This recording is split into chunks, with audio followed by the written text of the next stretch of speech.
നാട്ടുകാരെ എന്ന് ഞാൻ പറഞ്ഞത്, ഞാൻ 12 കൊല്ലം ഇവിടെ ആര്യവൈശാലിലെ ട്രസ്റ്റിയായി പ്രവർത്തിച്ചിരുന്നു എന്നുള്ള എൻ്റെ അധികാരത്തിലാണ്. ഞാൻ അധികം സംസാരിക്കില്ല. 2-3 കാരണമുണ്ട്. ഒന്ന്, എനിക്ക് തന്നിരിക്കുന്ന 15 മിനിറ്റാണ്. 2, പറയാനുള്ള മിക്കവാറും കാര്യങ്ങൾ ഇതിനു മുമ്പ് പറഞ്ഞു കഴിഞ്ഞു. 3ാമത്, എനിക്ക് നല്ല സുഖമില്ല. ഞാൻ ആദ്യം വരില്ല എന്നാണ് പറഞ്ഞിരുന്നത്. പക്ഷെ ഇവിടെ സോളിഡാരിറ്റി സുഹൃത്തുക്കളുടെ നിർബന്ധം കാരണം മാത്രമാണ് എന്നോട് വന്നത്. അതുകൊണ്ട് കുറച്ച് കാര്യങ്ങൾ മാത്രം വളരെ ചുരുക്കി നിങ്ങളുടെ മുമ്പിൽ ഞാൻ അവതരിപ്പിക്കുകയാണ്. ഒന്ന്, കേരളത്തിന്റെ ആവാസ വ്യവസ്ഥയുടെയും അന്യോന്യമുള്ള സമ്പർക്കത്തിന്റെയും പ്രത്യേകതയാണ്. കേരളം ഈ മറ്റ് സ്റ്റേറ്റുകളെ പോലെ അവിടെ ഉള്ള ചെറിയ ചെറിയ ഗ്രൂപ്പുകളും അതിൻ്റെ ഇടയ്ക്ക് ഒരുപാട് സ്ഥലം വെറുതെ കിടക്കുന്ന പോലെയുള്ള ഒരു ആവാസ വ്യവസ്ഥയല്ല ഇവിടെയുള്ളത്. കേരളം മുഴുവൻ ജനങ്ങൾ പാർക്കാണ്. പ്രത്യേകിച്ചും റോഡുകളുടെ അരികിലാണ്. കേരളത്തിന്റെ വികസനം, ആവാസ വ്യവസ്ഥയുടെ വികസനം ടൗൺ പ്ലാനിങ്ങിൽ പറയുന്നത് റിബൺ ഡെവലപ്മെന്റ് എന്നാണ്. റിബൺ എന്ന് പറഞ്ഞ ഒരു റിബൺ പോലെ അതിന്റെ 2 ഭാഗത്തും, റോഡിന്റെ 2 ഭാഗത്തും കിടക്കുന്ന വികസനമാണ് കേരളത്തിന്റെ. അപ്പൊ റോഡിന്റെ വികസനം എന്ത് വന്നാലും ജനങ്ങളെ നേരിട്ട് ബാധിക്കും. പക്ഷേ വടക്കേ ഇന്ത്യയിലൊക്കെ ക്ലസ്റ്റർ വികസനമാണ്, കൂട്ടം. ഒരു ഗ്രാമം അല്ലെങ്കിൽ ഒരു ടൗൺ കഴിഞ്ഞാൽ 20-50 കിലോമീറ്ററിൽ മറ്റൊന്നും ഉണ്ടാവില്ല. വെറും തരിശ് പോലെയുള്ള സ്ഥലങ്ങളായിരിക്കും. പിന്നെ ഒരു 50 കിലോമീറ്റർ ആകുമ്പോഴാണ് മറ്റൊരു ഗ്രാമം. അപ്പൊ ഇതിന്റെ ഇടയ്ക്ക് റോഡോ എന്ത് വേണമെങ്കിൽ നമുക്ക് കൊണ്ടുവരാൻ സാധിക്കും. പക്ഷെ കേരളം അതല്ല. കേരളത്തിന്റെ ആവാസ വ്യവസ്ഥയുടെ വികസനം റിബൺ ഡെവലപ്മെന്റ് ആണ്. റോഡുകളെ, ഒരു റോഡ് വന്നാൽ അതിന്റെ ചുറ്റുപാടും ആളുകൾ താമസിക്കുകയും അത്തരത്തിലുള്ള റിബൺ ഡെവലപ്മെന്റ് ആണ് ഇവിടെ നടക്കുന്നത്. ഇതാണ് 2ാമത്തെ പ്രത്യേകത. ഈ പ്രത്യേകതകളെ കൂടി കണക്കിലെടുത്തുകൊണ്ട് വേണം ഇവിടെ റോഡുകൾ ആസൂത്രണം ചെയ്യാനും മറ്റുമായിട്ട്. ഇവിടെ പറഞ്ഞ 1-2 കാര്യങ്ങൾ, അക്വിസിഷൻ ഈ വിത്തിനെ കുറിച്ച്, അക്വിസിഷൻ വീതിയെക്കുറിച്ച് ഇവിടെ പറഞ്ഞതുപോലെ, ഞാൻ എഞ്ചിനീയറിംഗ് കോളേജിൽ അധ്യാപകനായിരുന്നു. ഞങ്ങൾ ഹൈവേ എഞ്ചിനീയറിംഗ് പഠിപ്പിക്കുകയും പഠിക്കുകയും ചെയ്യുന്ന ഒരാളാണ്. ഇന്ത്യൻ റോഡ് കോൺഗ്രസ് 30 മീറ്ററാണ് സാധാരണ 4 വരി പാതയ്ക്ക് നേരത്തെ പറഞ്ഞിരുന്നത്. അതായത് ഒരു ലൈനിന് 3.25 മീറ്ററാണ്. അപ്പൊ 4 ലൈനിന് 15 മീറ്ററായി. 2 മീറ്റർ നടുവിലുള്ള മീഡിയൻ സ്ട്രിപ്പും 3 മീറ്റർ എമർജൻസി ഇതും കഴിഞ്ഞു കഴിഞ്ഞാൽ ആകെ വരുന്നത് 15, 2, 17, 23ആയി. 23 കഴിഞ്ഞ് പിന്നെയുമുണ്ട് 7 മീറ്റർ 2 ഭാഗത്തുമുള്ള ചെരുവിനും മറ്റുമായിട്ട്. അങ്ങനെ 30 മീറ്റർ ധാരാളമാണ്. ഈ 4, അതിൽ കൂടുതൽ എടുക്കുന്നത് പ്രധാനമായിട്ടും റിയൽ എസ്റ്റേറ്റ് താല്പര്യങ്ങൾ വെച്ചുകൊണ്ടാണ്. ഇതിന്റെ വെബ്സൈറ്റ് നോക്കിയാൽ നമുക്ക് കാണാൻ സാധിക്കും, പ്രത്യേകിച്ച് വടക്കേ ഇന്ത്യയിലൊക്കെ ഉള്ളത്. ഇതിന്റെ കൂടെ തന്നെ ഈ ലോറി പാർക്കിംഗ് സെന്റർ, അതുപോലെ റെസ്റ്റ് സെന്റർ മുതലായ പലതും ഇതിന്റെ കൂടെ വരും. ഇതെല്ലാം ചെറിയ ചെറിയ സാറ്റലൈറ്റ് മാളുകളുമൊക്കെ ഉണ്ടാക്കാനുള്ള സ്ഥലങ്ങളാണ്. അപ്പൊ ഇതിന്റെ പേരിൽ കൂടുതലെടുത്ത സ്ഥലം പലതും ഇത്തരത്തിലുള്ള റിയൽ എസ്റ്റേറ്റിന് വേണ്ടി മാറാൻ സാധ്യത വളരെ കൂടുതലാണ്. സാധ്യത കൂടുതലാണെന്നല്ല, മാറാനാണ് അതിന്റെ പ്രധാനമായിട്ടും ഉദ്ദേശിച്ചിരിക്കുന്നത്. ഈ ഞാൻ ആദ്യം പറഞ്ഞ പോലെ വടക്കേ ഇന്ത്യയിലൊക്കെ ഒരു ടൗൺ കഴിഞ്ഞാൽ മറ്റൊരു ടൗണിലേക്ക് ഇടയ്ക്ക് ഒന്നും ഉണ്ടാവില്ല. ഇവിടെ അങ്ങനെയല്ല. ഇവിടെ ഓരോ റോഡും വരുമ്പോഴും നിരവധി പേരുടെ ചങ്കിൽ കൂടെയാണ് ഈ റോഡുകൾ മുഴുവൻ പോകുന്നത്. അക്വിസിഷൻ വിത്ത് 30 മീറ്റർ, 23 മീറ്റർ റോഡിന് വേണ്ടു. അത് കഴിഞ്ഞിട്ടുള്ള 7 മീറ്റർ റോഡിന്റെ ഇരുവശങ്ങളിലും സ്ലോപ്പ് വേണമെങ്കിലോ അല്ലെങ്കിൽ ആളുകൾക്ക് നടക്കാൻ വേണമെങ്കിലോ മരം വെക്കണമെങ്കിലോ ഉള്ള സ്ഥലമാണ്. അപ്പോൾ 30 മീറ്റർ എന്നുള്ളത് ഒരു റോഡിനെ സംബന്ധിച്ചോളം എഞ്ചിനീയറിംഗ് പഠിക്കുകയും പഠിപ്പിക്കുകയും ചെയ്ത ഞാൻ പറയുന്നത് ആധികാരികമാണെന്ന് ഞാൻ വിശ്വസിക്കുന്നു. മറ്റൊന്ന് ഇവിടെ പറയുന്നതിന്റെ ലിമിറ്റഡ് ആക്സസ്. എല്ലാവർക്കും ഇതിൽ പ്രവേശിക്കാൻ സാധിക്കില്ല, പണം കൊടുക്കുന്നവർക്ക് മാത്രമേ പ്രവേശിക്കാൻ സാധിക്കുന്നുള്ളൂ. ഈ ലിമിറ്റഡ് ആക്സസ് വെക്കുന്നത് തന്നെ ചുങ്കം പിരിക്കാനുള്ള സൗകര്യത്തിനാണ്. അവിടെയും ഇവിടെയൊക്കെ എല്ലാ അലവലാദികളും വന്ന് കയറിക്കഴിഞ്ഞാൽ ചുങ്കം പിരിക്കാനുള്ള വലിയ ബുദ്ധിമുട്ടാവും. അതുകൊണ്ട് 20-30 കിലോമീറ്റർ അകലെ മാത്രം ആരെങ്കിലും കയറിയാൽ മതി, അവിടെ തടഞ്ഞവരെ ചുങ്കം പിരിക്കാം. അതായത് ചുങ്കം പിരിക്കാനുള്ള ജനങ്ങളുടെ യാത്രയുടെ സൗകര്യമല്ല ഇതിന് കണക്കാക്കുന്നത്, ചുങ്കം പിരിക്കാനുള്ള, ഇതിന് പണം മുടക്കുന്നവരുടെ ചുങ്കം പിരിക്കാനുള്ള സൗകര്യം കൊണ്ടാണ് ഈ എല്ലാവരെയും ഇതിൽ കയറ്റില്ല എന്ന് പറയുന്നത്. ഇവിടെ ഒരു അടിസ്ഥാന പ്രശ്നം ഉണ്ട്. നമ്മുടെ നാട്ടിലുമല്ല ലോകത്തിലെമ്പാടും നിലനിൽക്കുന്ന ഒരു പ്രശ്നമാണ് റൈറ്റ് ഓഫ് വേ. അത് ഞാൻ ഒരു വഴി പരമ്പരയായിട്ട് ഉപയോഗിച്ച് വരികയാണെങ്കിൽ അതിൽ എന്റെ വഴി നടക്കാനുള്ള സ്വാതന്ത്ര്യം തടയാൻ ആർക്കും അധികാരമില്ല. ഇത് ഈ നാട്ടിലല്ല, എല്ലാ നാട്ടിലുമുള്ള നിയമമാണ്. നമുക്കറിയാം, നമ്മുടെ പറമ്പിൽ തന്നെ ഒരാൾ വളരെ കാലം ഒരു പറമ്പിൽ കൂടെ നടക്കുകയാണ്, നമ്മുടെ പറമ്പിൽ കൂടെ മറ്റേ പിന്നിൽ നടക്കുകയാണെങ്കിൽ അയാൾക്ക് പിന്നെ നമ്മൾ ഇത് എന്തെങ്കിലും ചെയ്യുകയാണെങ്കിൽ ഈ വഴി വിട്ടുകൊടുത്തേ മതിയാവൂ. റൈറ്റ് ഓഫ് വേ, വഴി നടക്കാനുള്ള അവകാശം എന്നുള്ളത് പരമ്പരയായിട്ട് നമ്മൾ ഉപയോഗിക്കുന്നുണ്ടെങ്കിൽ അത് തടയാൻ ഒരു ശക്തിക്കും സാധ്യമല്ല എന്നുള്ളത് നിയമജ്ഞന്മാരത് പരിശോധിക്കേണ്ട കാര്യമാണ്. എന്തുകൊണ്ട് അത്തരത്തിൽ നമുക്കൊരു കേസ് കൊടുക്കാൻ സാധിക്കില്ല എന്നുള്ളത് പരിശോധിക്കേണ്ട കാര്യമാണ്. അപ്പൊ ഇവിടെ പുതിയ റോഡ് ഉണ്ടാക്കുകയാണെങ്കിൽ ഒരുപക്ഷെ നിയമപരമായിട്ട് അവർക്ക് അതിൽ പ്രവേശിക്കുന്നത് നിരോധിക്കാം. ഇവിടെ പുതിയ റോഡല്ല, നിലവിലുള്ള റോഡ്, നമ്മൾ കാരണവന്മാരായിട്ട് നമ്മൾ വളരെ കാലമായിട്ട് ഉപയോഗിച്ച് വരുന്ന റോഡ് ഒരു സുപ്രഭാതത്തിൽ അവർ നിങ്ങൾ കടക്കാൻ പാടില്ല, കടക്കണമെങ്കിൽ തന്നെ ഇന്ന സ്ഥലത്ത് മാത്രമേ കടക്കാൻ പാടുള്ളൂ, നിങ്ങൾക്ക് ഇഷ്ടം പോലെ കടന്നു വരാനുള്ളതല്ല, അതിന് വേണമെങ്കിൽ നിങ്ങൾ പണം കൊടുക്കണമെന്ന് പറയുന്നത് ഈ അന്താരാഷ്ട്ര നിയമമായ റൈറ്റ് ഓഫ് വേ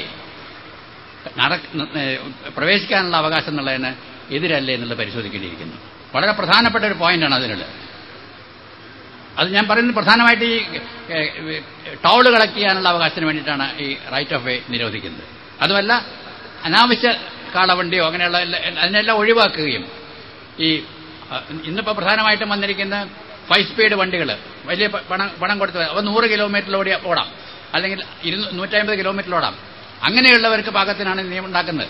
ചെറിയ വേഗത കുറഞ്ഞ വാഹനങ്ങളൊന്നും ഇവിടെ വരണ്ട എന്നുള്ള ഒരു അടിസ്ഥാനത്തിൽ കൂടിയാണ് ഇത് നിരോധിക്കുന്നത്. ഇതിന് മറ്റ് പോംവഴികളില്ലേ? ഇവിടെ പലരും പറഞ്ഞു.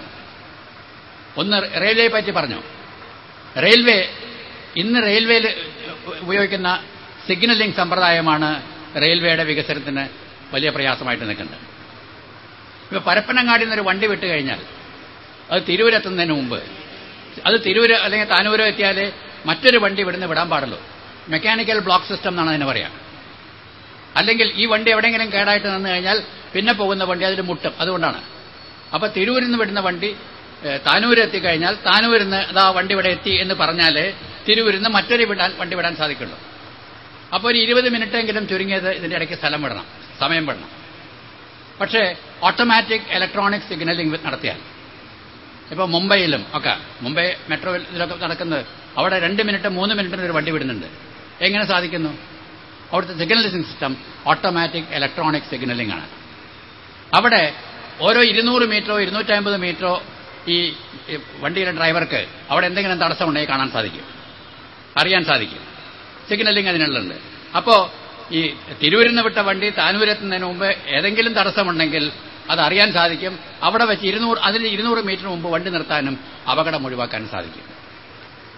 ഈ വണ്ടി റെയിൽവേ ലൈൻ ഡബിൾ ചെയ്യുന്നതിൻ്റെ കൂടെ തന്നെ ഈ ഓട്ടോമാറ്റിക് സിഗ്നലിംഗ് സിസ്റ്റം കൂടി വരികയാണെങ്കിൽ നമുക്കിവിടെ ഇന്ന് ഓടുന്നതിൻ്റെ 4 5 ഇരട്ടി വണ്ടികൾ ഇവിടെ ഓടിക്കാൻ സാധിക്കും. ഒരു പ്രയാസവുമില്ല. അതുപോലെ തന്നെയാണ് ഇന്നുള്ള നിലവിലുള്ള റോഡുകൾ, നിലവിലുള്ള നാഷണൽ ഹൈവേ ഒക്കെ. ഇന്ന് പ്രധാന റോഡിലെ ഗതാഗത കുരുക്ക് വരുന്ന പ്രധാനമായിട്ടും ഒന്ന് റോഡിന്റെ ശോച്യാവസ്ഥ, അതിവിടെ അതിനെപ്പറ്റി പറഞ്ഞു കഴിഞ്ഞു. മറ്റൊന്ന് റോഡിൽ വരുന്ന തടസ്സങ്ങളിൽ ഏറ്റവും പ്രധാനം ബസ് നിർത്തലാണ്. ഒരു ബസ് നിർത്തിക്കഴിഞ്ഞാൽ ആ ബസ്സിനെ ഓവർടേക്ക് ചെയ്ത് പോകും, മറ്റൊരെണ്ണം വരുമ്പോൾ മിക്കവാറും അപകടങ്ങൾ ഉണ്ടാകുന്ന അങ്ങനെയുള്ള സ്ഥലങ്ങളിലാണ്. ബസ്സിന് ബസ് ബേ ഉണ്ടാക്കുക എന്നുള്ളത് എല്ലാ രാജ്യങ്ങളിലും ഉള്ളതാണ്. വളരെ കുറച്ച് സ്ഥലം മാത്രം അക്വയർ ചെയ്തുകൊണ്ട് വളരെ കുറഞ്ഞ ചെലവിൽ ഉണ്ടാക്കാവുന്നതാണ്. ബസ് ബേ ഉണ്ടാക്കിയാൽ തന്നെ ബസ്സിലെ തടസ്സങ്ങൾ, വഴിയിലെ തടസ്സങ്ങൾ ഒരുപാട് നീങ്ങാൻ സാധിക്കും. അതുപോലെ ഒന്നുകൂടി ഈസി ചെയ്തുണ്ടാക്കുക. ഈ അതിൻ്റെ റോഡിന്റെ ഉപരിതലം ഭംഗിയായിട്ട് നിലനിർത്തുക. ഇവിടെ മഴയാണ് കുറ്റം പറയാം. മഴയുള്ള രാജ്യങ്ങളിലൊന്നും റോഡില്ലേ? റോഡുണ്ട്. ഇവിടെ മഴയല്ല, നിർമ്മാണത്തിൽ അപാകതകളാണ് റോഡിന്റെ തകരാറിന്റെ കാരണം. അല്ലാതെ മഴയൊന്നുമല്ല. മഴയുള്ള രാജ്യത്ത് റോഡുണ്ട്. മഴയുണ്ടെങ്കിൽ മഴ ഉള്ള രാജ്യത്ത് റോഡുണ്ടാക്കുന്ന പോലെ ഇവിടെ റോഡുണ്ടാക്കണം. അവിടെയും റോഡുണ്ടാക്കാൻ ഇന്ന് എഞ്ചിനീയറിംഗ് സാങ്കേതികവിദ്യ വളരെ മുന്നോട്ട് പോയി കഴിഞ്ഞിരിക്കുന്നു. എന്നിട്ട് മഴ വന്നു റോഡ് പോയി എന്ന് പറയുന്ന എഞ്ചിനീയറായ എനിക്ക് നാണക്കേടാണ്. എഞ്ചിനീയറിംഗിന് നാണക്കേടാണ്.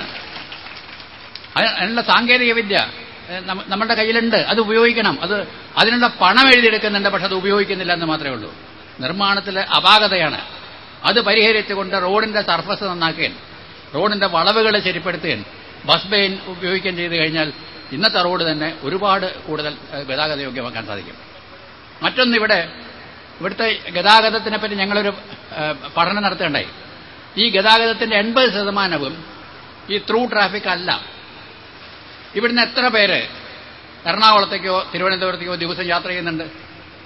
ഇവിടുന്ന് പോകുന്ന കാറുകൾ നോക്കിക്കഴിഞ്ഞാൽ ഒന്നുകിൽ എടരിക്കോട് വെച്ചിട്ട് അത് മാറും, അല്ലെങ്കിൽ അതിന്റെ അപ്പുറത്ത് മറ്റൊരു സ്ഥലത്ത് വെച്ച് തലപ്പാറ വെച്ച് അത് മാറും, അല്ലെങ്കിൽ എവിടെയെങ്കിലും വെച്ച് ഇങ്ങനെ അങ്ങോട്ടും പോകുന്ന ചെറിയ ഇവിടുത്തെ ഈ ഒരു കേന്ദ്രങ്ങൾ, പ്രത്യേകിച്ച് ജില്ലാ കേന്ദ്രങ്ങളോ അല്ലെങ്കിൽ കച്ചവട കേന്ദ്രങ്ങളോ ആയുള്ള സ്ഥലത്തേക്ക് ഇതിന്റെ ചുറ്റുപാടുള്ള ഹിൻഡർലാൻഡ് എന്ന് പറയുന്ന ചുറ്റുപാടുമുള്ള പ്രദേശങ്ങളിൽ നിന്ന് കച്ചവടാവശ്യങ്ങൾക്കും പഠിക്കാനും വൈദ്യാവശ്യങ്ങൾക്കുമായിട്ട് വരുന്ന ജനങ്ങളാണ്.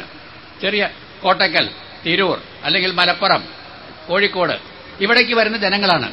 ഇവരത് കഴിഞ്ഞ് തിരിച്ചു പോവാണ്. അപ്പൊ ഈ സ്ഥലങ്ങളിലേക്ക് വരുന്ന ജനങ്ങളുടെ ഈ ചെറിയ റോഡുകളിൽ കൊണ്ട് ഈ ജനങ്ങളാണ് ഇവിടുത്തെ ഗതാഗതത്തിൽ 80% ഗതാഗതം നടക്കുന്നത്. അല്ലാതെ കാസർഗോഡ് മുതൽ തിരുവനന്തപുരം വരെ എല്ലാ ദിവസവും പോകുന്ന ജനങ്ങൾ വളരെ വളരെ കുറവാണ്. അങ്ങനെ പോകുന്ന ജനങ്ങൾക്ക് വേണ്ടി മാത്രം ഈ പാത ഉണ്ടാക്കാന്ന് പറഞ്ഞാൽ ഈ 80-85% വരുന്ന സാധാരണ ആവശ്യത്തിന് കോളേജിൽ പോകാനും സ്കൂളിൽ പോകാനും ആസ്പത്രിയിൽ പോകാനും തഹസിൽദാരെ കാണാനും പോകുന്ന സാധാരണക്കാരെ അവഗണിച്ചുകൊണ്ട് ഇത് മാത്രം വലുതാക്കാന്നുള്ളത് വളരെ തെറ്റായിട്ടുള്ളൊരു കാര്യമാണ്. ഇവിടെ വേണ്ടത് നാട്ടിൻപുറത്ത് സാധാരണ റോഡുകളുടെ നന്നാക്കലാണ്. ജനജീവിതം ഭദ്രമാക്കണമെങ്കിൽ, കൂടുതൽ ക്ഷേമകരമാക്കണമെങ്കിൽ ആദ്യം അതിന് പ്രയോറിറ്റി കൊടുക്കേണ്ടത്, മുൻഗണന കൊടുക്കേണ്ടത് നാട്ടിൻപുറത്ത് സാധാരണ റോഡുകളാണ്.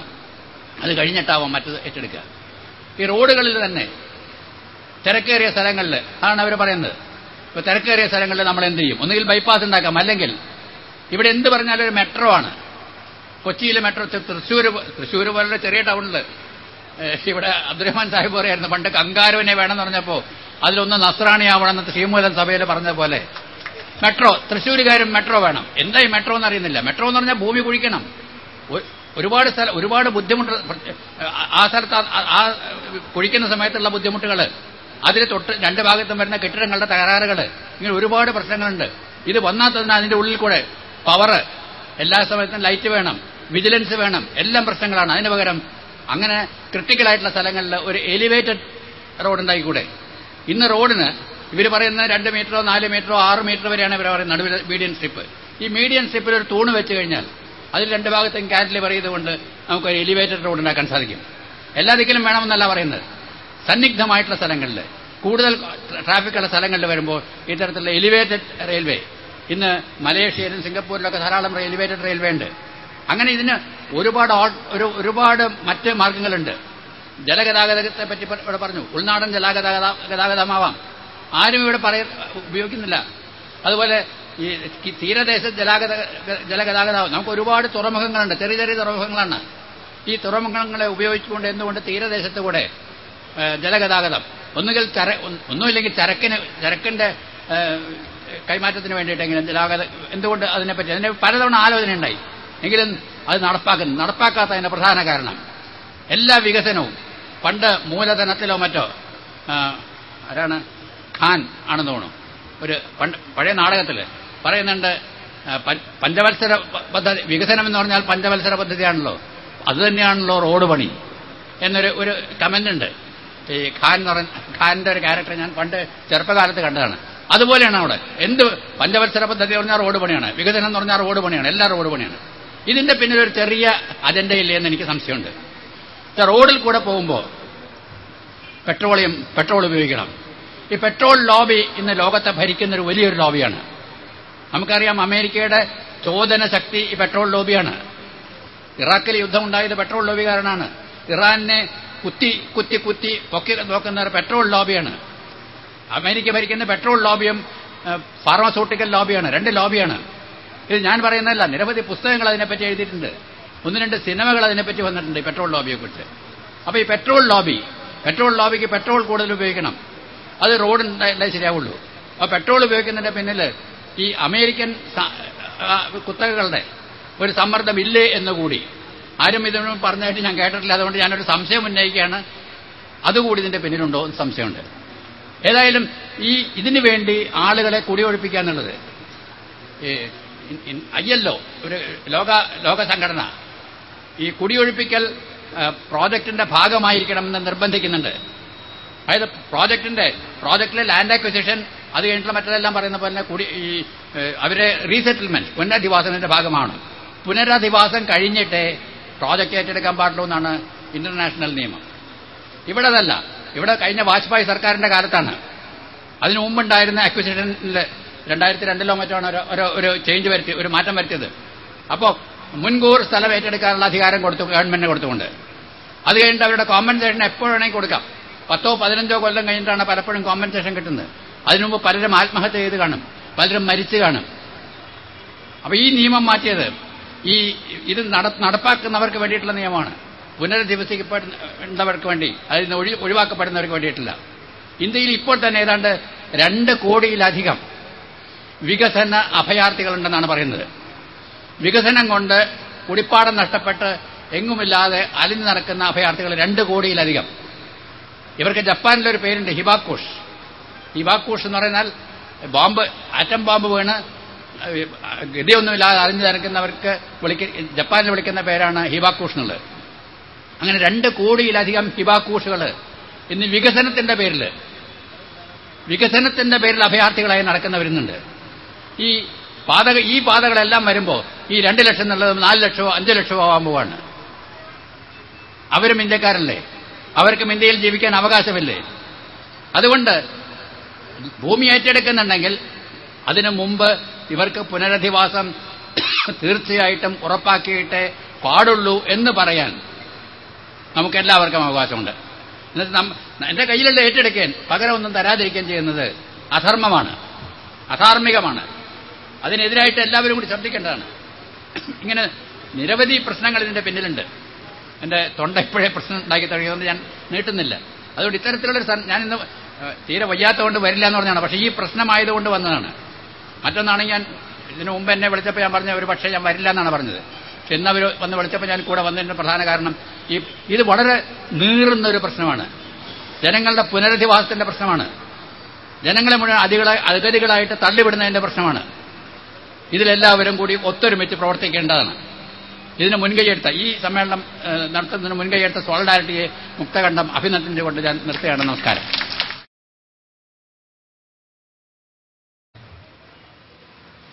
കേരളത്തിന്റെ പൊതുപാത കേരളീയന് നടക്കാനുള്ള അവകാശം വിൽക്കരുത് എന്ന് ആവശ്യപ്പെട്ടുകൊണ്ട് ഇവിടെ കൂടിയിരിക്കുന്ന മഹത്തായ യുവശക്തിക്ക് ആദ്യമേ ഞാൻ അഭിവാദ്യങ്ങൾ അർപ്പിക്കുന്നു.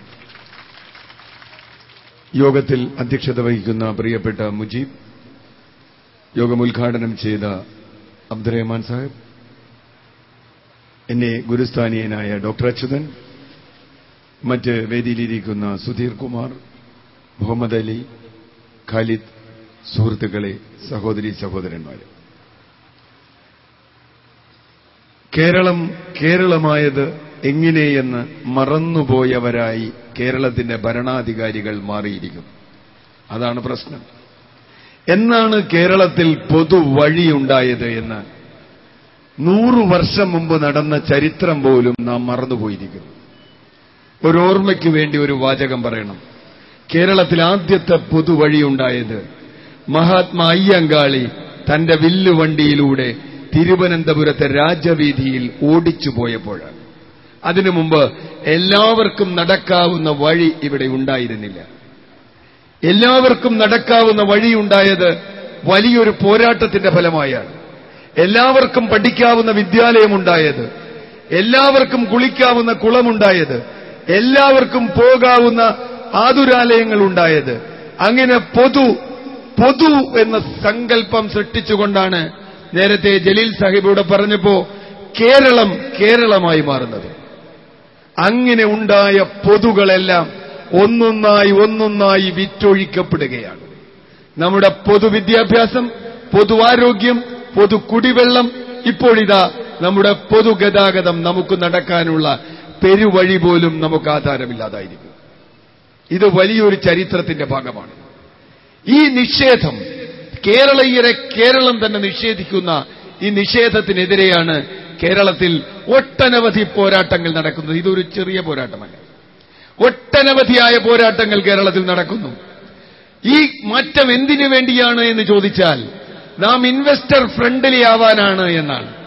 മൂലധനം കൊണ്ടുവരുന്നവർക്ക് നാം ഫ്രണ്ട്ലി ആവണം, സൗഹൃദമാവണം. എന്താ മൂലധനം കൊണ്ടുവരുന്നവരുടെ താൽപര്യം? ഏറ്റവും എളുപ്പത്തിൽ അവർക്ക് ലാഭം കിട്ടണം.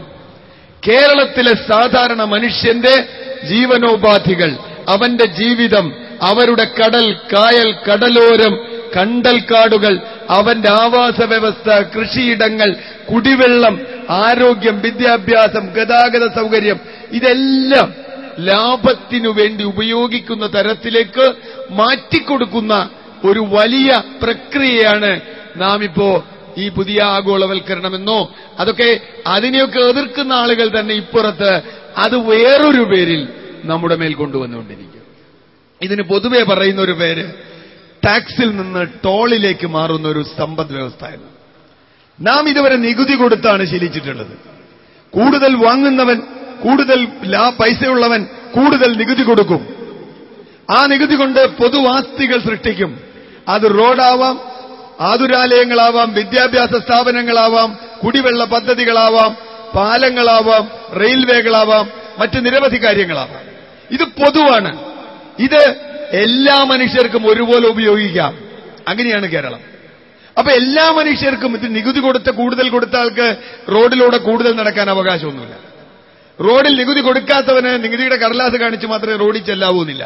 കാരണം നികുതി കൊടുത്തവനും കൊടുക്കാത്തവനും നികുതി പണം കൊണ്ട് പണിത റോഡിൽ പോകാം. പക്ഷെ ഇപ്പോൾ അങ്ങനെയല്ല. നിങ്ങൾ പണം കൊടുത്താൽ മാത്രം നിങ്ങൾക്ക് റോഡിൽ പോകാം. പണം കൊടുത്താൽ മാത്രം നിങ്ങൾക്ക് ആരോഗ്യം, പണം കൊടുത്താൽ വിദ്യാഭ്യാസം, പണം കൊടുത്താൽ കുടിവെള്ളം, പണം കൊടുത്താൽ നിങ്ങൾക്ക് ജീവിതം എന്ന് പറഞ്ഞാൽ ടോൾ സിസ്റ്റമാണിപ്പോ. ഞാൻ BOT-യെ കുറിച്ച് ഒന്നും പറയുന്നില്ല. BOT-ക്കെതിരായി ഞങ്ങൾ ഒന്നിച്ച് സമരം ചെയ്ത ശ്രീ ഖാലിദ് മുണ്ടപ്പള്ളി എനിക്ക് ശേഷം കേരളത്തിലെ ആദ്യത്തെ BOT-യെ കുറിച്ച് നിങ്ങളോട് സംസാരിക്കും. ഇത് BOT സിസ്റ്റമാണ്. ജീവിതം മുഴുവൻ BOT-യാണ്. ഒരുപക്ഷെ നാളെ സെക്രട്ടേറിയറ്റും BOT-ക്ക് കൊടുത്തു എന്ന് വരും. നമ്മൾ എന്തിനാ ഇത്രയധികം മന്ത്രിമാർ? എന്തിനാണ് നമുക്ക് നിയമസഭ? ഒരു BOT ഏൽപ്പിച്ചാൽ കേരളത്തിലെ ഭരണം മുഴുവൻ അവർ നടത്തില്ലേ? നല്ല ലാഭകരമായ പരിപാടി. ഒരുപക്ഷെ അവർ ടാക്സും കുറയ്ക്കും, അഴിമതിയും കുറയ്ക്കും ചിലപ്പോ. കാരണം അവർക്ക് ലാഭം ഉണ്ടാവുമ്പോൾ അവർ അഴിമതി കുറയ്ക്കും. എന്ന് പറഞ്ഞാൽ നാളെ നമ്മുടെ ഭരണകർത്താക്കൾ ആളുകളൊക്കെ ഭരണം തന്നെ BOT-ക്ക് കൊടുത്ത് ഒരു 30 കൊല്ലം കഴിയുമ്പോൾ നമുക്ക് ആലോചിക്കാം. അങ്ങനെയാണല്ലോ 200 കൊല്ലം നമ്മൾ പാശ്ചാത്യന് BOT-ക്ക് കൊടുത്ത് 200 കൊല്ലത്തെ സമരം കൊണ്ട് ആ ഒരു BOT നമ്മളിൽ നിന്ന് ഇന്ത്യ ഒഴിപ്പിച്ചെടുത്തത്. ആ BOT-ക്ക് വീണ്ടും നമ്മൾ കൊടുക്കുക. ഇപ്പോൾ രാജ്യമാകെ, വിഭവങ്ങളാകെ, ജനങ്ങളെയാകെ അതിനുവേണ്ടി ഏതറ്റം വരെയും പോകും. ഞാൻ പറയുന്നത് ഇവിടെയാണ്. നമുക്ക് നേരത്തെ പറഞ്ഞില്ലേ, കൊച്ചിയിൽ ഞങ്ങൾ ആദ്യത്തെ BOT-ക്കെതിരെ കേരളത്തിൽ സമരം ചെയ്തവരാ. ആ സമരം ചെയ്യുമ്പോൾ അന്നത്തെ മന്ത്രി അത് ഉദ്ഘാടനം ചെയ്തുകൊണ്ട് പറഞ്ഞു, കേരളത്തിൽ ആദ്യത്തെ BOT ടെസ്റ്റ് ഡോസാണ്. നിർഭാഗ്യവശാലോ ഭാഗ്യവശാലോ അദ്ദേഹം ഒരു ഡോക്ടറായി. അദ്ദേഹവുമായി നേരെ എതിർപക്ഷത്ത് നിന്ന് TV-യിൽ സംസാരിച്ചപ്പോൾ ഞാൻ പറഞ്ഞു, ഡോക്ടറെ, താങ്കളുടെ ടെസ്റ്റ് ഡോസ് ഫെയിലാവാൻ പോകുന്നു. 233 പാലങ്ങൾ അടുത്ത 5 വർഷത്തിനകം കേരളത്തിൽ BOT കൊണ്ടുവരുമെന്നാണ് അദ്ദേഹം പറഞ്ഞത്. ഞാൻ അദ്ദേഹത്തോട് പറഞ്ഞു, ആദ്യത്തെ ഡോസ് ഫെയിലാവാൻ പോകുന്നു. ഫെയിലായി. അതുകൊണ്ട് ഒറ്റപ്പാലം പോലും കേരളത്തിൽ പിന്നീട് BOT വന്നില്ല. 5 അല്ല, 8 വർഷം കഴിഞ്ഞു. ഇപ്പോഴിതാ എല്ലാവരും മറന്നു എന്ന് തീരുമാനിച്ച് വീണ്ടും BOT കൊണ്ടുവരിക. ഇവിടെയാണ് പ്രശ്നം. ഇപ്പൊ നമ്മൾ കേന്ദ്രമാണോ സംസ്ഥാനമാണോ, കേന്ദ്രമാണോ സംസ്ഥാനമാണോ എന്ന് അവിടെ നിൽക്കട്ടെ. ഈ സർക്കാർ ഇതിനു മുമ്പുള്ള ഇടക്കാലത്ത് വന്ന നമ്മുടെ ഒരു പൊതുമരാമത്ത് വകുപ്പ് മന്ത്രി ഉണ്ടല്ലോ, മോൻസ് ജോസഫ്, അദ്ദേഹം കേന്ദ്ര സർക്കാരുമായ ഒരു MOU ഒപ്പിട്ടു. ഞാൻ ബഹുമാനപ്പെട്ട ജലീലിനോട് ഒന്ന് ചോദിക്കണമെന്ന് വിചാരിച്ചു. അദ്ദേഹത്തിന് കുറ്റമല്ല, നമ്മുടെ ജനപ്രതിനിധികളൊക്കെ അങ്ങനെയാണ്. അസംബ്ലിയിൽ വെച്ചിട്ടില്ലേ എന്ത് MOU ഒപ്പിട്ടതെന്ന് ആർക്കെങ്കിലും അറിയൂ? ഒരു MOU-നെ കുറിച്ചും അറിയില്ല. എന്താ MOU? ഒരുപാട് MOU മന്ത്രിമാർ ഡൽഹിയിൽ പോയി ഒപ്പിടുന്നുണ്ട്. ചില വാർത്ത വരും, നമ്മൾ നോക്കില്ല. MOU വളരെ കൃത്യമാണ്. കേന്ദ്ര സർക്കാരിന്റെ റോഡ് നയം അതുപോലെ കേരളത്തിൽ നടപ്പാക്കിക്കൊള്ളാമെന്നാണ് MOU ഒപ്പിട്ടിട്ടുള്ളത്. ആ MOU അനുസരിച്ചാണ് 60 മീറ്റർ 45 മീറ്റർ എന്നൊക്കെ നമ്മളോട് പറയുന്നത്. അദ്ദേഹം ഒപ്പിടുമ്പോ ഇപ്പൊ അദ്ദേഹം പറയുന്നത് എന്താ, 60 മീറ്റർ ഞാൻ 45 കുറച്ചു എന്നാ.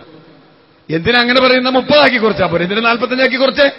നേരത്തെ അച്യുത സാർ ഇവിടെ പറഞ്ഞല്ലോ, 30 മീറ്ററിൽ 4 വരിപ്പാത വളരെ ഭംഗിയായി കേരളത്തിൽ പണിയാം. അച്യുത സാർ പറഞ്ഞത് മാത്രമല്ല, കേരളത്തിൽ ഒരുപാട് 4 വരിപ്പാത എറണാകുളത്തും ചേർത്തലയൊക്കെ ഉണ്ട്. എന്തുകൊണ്ടാണ് ഈ പാത മാത്രം 45 മീറ്റർ ആയത്? ഞങ്ങൾ കരാർ ഒപ്പിട്ട് പോയിന്ന്, MOU ഒപ്പിട്ട് പോയിന്ന്. നാട്ടുകാരുടെ മുഴുവൻ ഭൂമിക്ക് വേണ്ടി ആരാരും അറിയാതെ ആരോ ഒരു കടലാസിൽ ഒപ്പിട്ടാൽ അങ്ങനെ കൊടുക്കുന്ന ഭൂമിയല്ല കേരളത്തിലെ സാധാരണക്കാരന്റെ ഭൂമിയെന്ന് ആ MOU ഒപ്പിട്ട ആളുകൾ മനസ്സിലാക്കണം. തുറന്നു പറയട്ടെ MOU ഒപ്പിട്ടിട്ടില്ല എന്ന് പറയട്ടെ. MOU ഒപ്പിട്ടിട്ടുണ്ട്, ഞങ്ങൾ വെല്ലുവിളിക്കും. നമ്മൾ കണ്ടിട്ടുണ്ട് MOU. അങ്ങനെയാണെങ്കിൽ നമുക്ക് ഹൈവേക്ക് വികസനത്തിന് പണം കിട്ടുന്ന. ഇവിടെയാണ് സുഹൃത്തുക്കളെ, സഹോദരന്മാരെ, ജനാധിപത്യം അങ്ങനെ ഒന്നില്ല. ജനങ്ങളെ ബാധിക്കുന്ന തീരുമാനമെടുക്കുമ്പോൾ ജനപ്രതിനിധി സഭകളിൽ പോലും ചർച്ച ചെയ്യേണ്ടതില്ല എന്ന് നമ്മുടെ ഭരണാധികാരികൾ ഇടതാവട്ടെ വലതാവട്ടെ തീരുമാനിച്ചിരിക്കുന്നു. നാം ആണവ കരാറിന്റെ കാര്യത്തിൽ, ആസിയാൻ കരാറിന്റെ കാര്യത്തിൽ മാത്രമല്ല, ADB കരാറിന്റെ കാര്യത്തിലും ഇപ്പോൾ ചർച്ച നടന്നുകൊണ്ടിരിക്കുന്ന ലോകബാങ്കിന്റെ 1000 കോടി രൂപ തദ്ദേശ ഭരണ സ്ഥാപനങ്ങൾക്ക് എടുക്കാനുള്ള ഒളിച്ചുള്ള കരാറിന്റെ കാര്യത്തിലും നാം കാണുന്നത് ഇതാ. ഇവിടുത്തെ ഒരു ജനങ്ങളും ഇതറിയേണ്ട കാര്യമില്ല. നമ്മളിങ്ങനെ ഭരണാധികാരികൾ പല കരാറും ഒപ്പിടും, അത് പോവും. ഇവിടെയാണ് ഞാൻ ദീർഘിപ്പിക്കുകയല്ല. ഇങ്ങനെ വരുമ്പോഴാണ് ഇതിന്റെ സാമ്പത്തിക വശങ്ങൾ നമുക്കറിയാം. നേരത്തെ ഇവിടെ പറഞ്ഞു, 15 മീറ്റർ കൂടുതൽ സ്ഥലമെടുത്ത് ആളുകളെ ഒഴിപ്പിച്ച് അവർക്ക് പുനരധിവാസം കൊടുക്കാൻ വേണ്ട പണം മാത്രം മതി ഇതുപോലെ 4 ഹൈവേ പണിയാൻ. പക്ഷെ അത് ചെയ്യില്ല. കാരണം ഭൂമി ഏറ്റെടുക്കാൻ പണം സർക്കാർ മുടക്കണം. ആ ഭൂമിയിൽ ഹൈവേ പണിത് അത് കമേഴ്ഷ്യൽ സ്പേസ് ആക്കി അതിൽ നിന്ന് ലാഭമുണ്ടാക്കി ഇവരുണ്ടാക്കുമ്പോൾ അതിന്റെ ഉത്തരവാദിത്വം സർക്കാരിനില്ല, അത് മുതലാളിക്കുള്ളതാണ്. ഒഴിപ്പിക്കുന്ന ആളുകളുടെ ദുരന്തം ഇത് ഏറ്റുവാങ്ങേണ്ടത് സമൂഹമാണ്. ഞാൻ പറഞ്ഞു വന്നത്, ഇവിടെ അരാഷ്ട്രീയവൽക്കരിക്കപ്പെട്ടിരിക്കുന്നു. വലിയ തോതിൽ ജനാധിപത്യം തലകീഴായിരിക്കുന്നു. ഈ രാജ്യത്തെ ജനങ്ങളോട് സത്യസന്ധമായി ജനങ്ങളുടെ മുമ്പിൽ ഇത് അവതരിപ്പിക്കാൻ എന്തുകൊണ്ട് ഭരണാധികാരികൾ തയ്യാറാവുന്നില്ല? തയ്യാറാവാതിരിക്കുന്നത് അവർ ജനസൗഹൃദമല്ല, നേരത്തെ പറഞ്ഞതുപോലെ ഇൻവെസ്റ്റർ ഫ്രണ്ട്ലിയാണ് എന്നാണ്. പീപ്പിൾ ഫ്രണ്ട്ലിയാണ് നമ്മൾ പ്രതീക്ഷിക്കുന്നത്, ഇൻവെസ്റ്റർ ഫ്രണ്ട്ലി അല്ല. ജനങ്ങളോടാണ് സൗഹൃദം. ഈ രാജ്യത്തെ ഏറ്റവും ദരിദ്രനായ മനുഷ്യനോടാണ് ഭരണകൂടത്തിന് സൗഹൃദമെന്ന് മഹാത്മജി മുതലുള്ള ആളുകൾ പറയുമ്പോൾ, ഈ രാജ്യത്തെ ഏറ്റവും സമ്പന്നരായിട്ടാണ് ഞങ്ങൾക്ക് സൗഹൃദമെന്ന് നമ്മുടെ പാർട്ടി ഭേദമില്ലാതെ ഭരണാധികാരികൾ പ്രഖ്യാപിച്ചുകൊണ്ടിരിക്കുന്നു. അവിടെ തന്നെയാ പ്രശ്നം. അതുകൊണ്ട് ഇതൊരു രാഷ്ട്രീയ സമരമാണ്. ഇത് കേവലം 15 മീറ്റർ കുറയ്ക്കാനുള്ള ഒരു സമരം മാത്രമല്ല, കുറച്ചാളുകളുടെ പുനരധിവാസം മാത്രമല്ല. ഞാൻ പുനരധിവാസത്തെക്കുറിച്ച് ഒന്നും പറയുന്നില്ല. ഇന്ന് ഞാൻ എറണാകുളത്തുനിന്ന് വരുന്നത് ഒരു വലിയ പുരോഹിതന്റെ ശവസംസ്കാര ചടങ്ങുകളിൽ പങ്കെടുത്തതിന് ശേഷമാണ്. അദ്ദേഹത്തെക്കുറിച്ച് പറഞ്ഞ ഏറ്റവും കൂടുതൽ ആവർത്തിച്ചൊരു വാചകം, മൂലമ്പിള്ളിയിൽ കുടിയിറക്കിയ ആളുകളുടെ കൂടെ അദ്ദേഹം തിന്നുന്ന എല്ലാ TV ചാനലും അദ്ദേഹത്തിന്റെ ചരമവാർത്തയോടൊപ്പം കാണിച്ച വിഷ്വൽ, മൂലമ്പിള്ളിയിൽ നേരത്തെ പറഞ്ഞ സോളിഡാരിറ്റിക്കാർ കെട്ടിക്കൊടുത്ത കുടിലിനകത്തേക്ക് ഈ പുരോഹിതൻ കയറി ചെന്ന് കൊണ്ടുള്ള വിഷ്വലാണ്. ഇപ്പോഴും മൂലമ്പിള്ളിക്കാർ ആ ഷെഡിലാണ്. എന്റെ ഇത്ര വലിയ ജനപ്രിയ, ജനങ്ങളോട് ഇത്ര കരുണയുള്ള, ജനപക്ഷത്ത് നിൽക്കുന്നുവെന്ന് അവകാശപ്പെടുന്ന ഭരണാധികാരികൾ ഭരിക്കുന്ന കേരളത്തിൽ 20 മാസമായി 326 കുടുംബങ്ങൾ ഇപ്പോഴും സ്വന്തം വീട്ടിന് പുറത്ത് ജീവിക്കേണ്ടി വരുന്നു. അങ്ങനെയുള്ള സമയത്താണോ 10,000 കുടുംബങ്ങളെ കുടിയൊഴിച്ച് അവർക്ക് പുനരധിവാസം കൊടുക്കുമെന്ന് പറഞ്ഞാൽ ഇതെന്താ വെള്ളരിക്ക പട്ടണമാണോ എന്ന് നമ്മൾ ചോദിച്ചു പോയില്ലേ? ആരെ വിശ്വസിപ്പിക്കാൻ? ആരാ ഇതിന് മുമ്പിലുള്ളത്? അതുകൊണ്ട് തന്നെ ഞാൻ അവസാനിപ്പിക്കുന്നത്, ഇവിടെ നേരത്തെ നമ്മുടെ ഉദ്ഘാടകൻ പറഞ്ഞു, എൻഡോസൾഫാൻ മുതൽ പ്ലാച്ചിമട മുതൽ, അല്ലെങ്കിൽ ആലപ്പുഴയിലെ കരിമണൽ ഖനനം, അല്ലെങ്കിൽ എക്സ്പ്രസ് ഹൈവേ, അല്ലെങ്കിൽ ചെങ്ങറയിലെ ദരിദ്രവാസികൾ വെളച്ചിക്കാലയിലെ ഖനനം, അങ്ങനെ നിരവധി സമരഭൂമികകളിൽ, ആ ഭൂമികകളിൽ നിന്നുയരുന്ന ശക്തി തീർച്ചയായും കേരളം മുഴുവൻ എക്സ്പ്രസ് ഹൈവേക്കെതിരെ ഉയർന്നതുപോലെ അതിശക്തമായ ഒരു സമരത്തിന്റെ കാഹളമായി ഉയരുകയാണ്. ആ സമരങ്ങളിലൊക്കെ നേരത്തെ ഉദ്ഘാടകൻ പറഞ്ഞു, ആ സമരങ്ങളിലൊക്കെ തന്നെ സോളിഡാരിറ്റിക്കൊപ്പം നിന്ന ആളാണ് ഞാൻ. തീർച്ചയായും ഈ സമരത്തിലും ജനങ്ങളോടൊപ്പം സോളിഡാരിറ്റിക്കൊപ്പം ഉണ്ടാകുമെന്ന് ഒരു വിഷമവുമില്ലാതെ നിങ്ങളുടെ മുമ്പിൽ പ്രഖ്യാപിക്കുകയാണ്. അതിന്റെ പേരിൽ എന്ത് ആരോപണം കേട്ടാലും ഒരു പ്രശ്നവുമില്ല. കാരണം ഇത് ജനങ്ങളോടൊപ്പമാണ്. അതുകൊണ്ട് സുഹൃത്തുക്കളെ, ഞാൻ അവസാനിപ്പിക്കുന്നു. ഈ സമരം, ഈ കൂടിയിരിക്കുന്ന ജനസാഗരം, ഇനി വരാൻ പോകുന്ന, അണിനിരക്കാൻ പോകുന്ന ജനസാഗരം ഇവിടത്തെ ഏത് ഭരണാധികാരിയാണ് എന്നുള്ളതല്ല, അവരുടെ തെറ്റായ നയങ്ങൾക്കെതിരെയുള്ള വലിയ രാഷ്ട്രീയ സമരമായി കേരളത്തെ ആകെ മാറ്റിമറിക്കുമെന്ന് ഞാൻ പ്രതീക്ഷിക്കുന്നു, പ്രത്യാശിക്കുന്നു. അതിന് നമ്മൾ ഒന്നിച്ച് നിന്ന് പോരാടുമെന്ന് പ്രതിജ്ഞ ചെയ്യുന്നു. അഭിവാദ്യങ്ങൾ.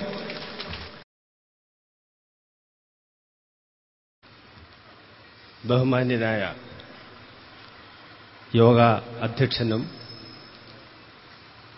സോളിഡാരിറ്റി യൂത്ത് മൂവ്മെന്റ് പ്രസിഡന്റുമായ ജനാബ് മുജിബുർ റഹ്മാൻ, യോഗം ഉദ്ഘാടനം ചെയ്ത ബഹുമാന്യനായ ഒ. അബ്ദുൾ റഹ്മാൻ സാഹിബ്, ബഹുമാന്യനായ CR Neelakantan sir, Shri Achuthan sir, പ്രിയപ്പെട്ട വേദിയിലിരിക്കുന്ന ബഹുമാന്യരെ, ഇവിടെ കൂടിയിരിക്കുന്ന സോളിഡാരിറ്റിയുടെ കർമ്മഭടന്മാരെ, സഹോദരിമാരെ, സഹോദരന്മാരെ, ജനാധിപത്യ വിശ്വാസികളെ, ദേശീയപാത വികസിപ്പിക്കുക, വിൽക്കരുത് എന്ന മുദ്രാവാക്യവുമായി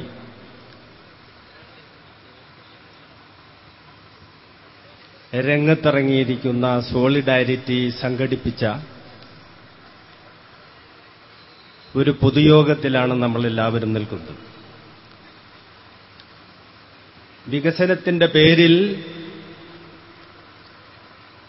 നമ്മുടെ നാട്ടിൽ നടക്കാൻ പോകുന്ന, ജനങ്ങളെ ചൂഷണം ചെയ്യുന്ന, ജനങ്ങളെ കൊള്ളയടിക്കുന്ന തരത്തിലുള്ള ഓമനപ്പേര്, BOT എന്ന ഓമനപ്പേരിട്ടുകൊണ്ട് രംഗത്തിറങ്ങിയിരിക്കുന്ന ഭരണാധികാരികൾ,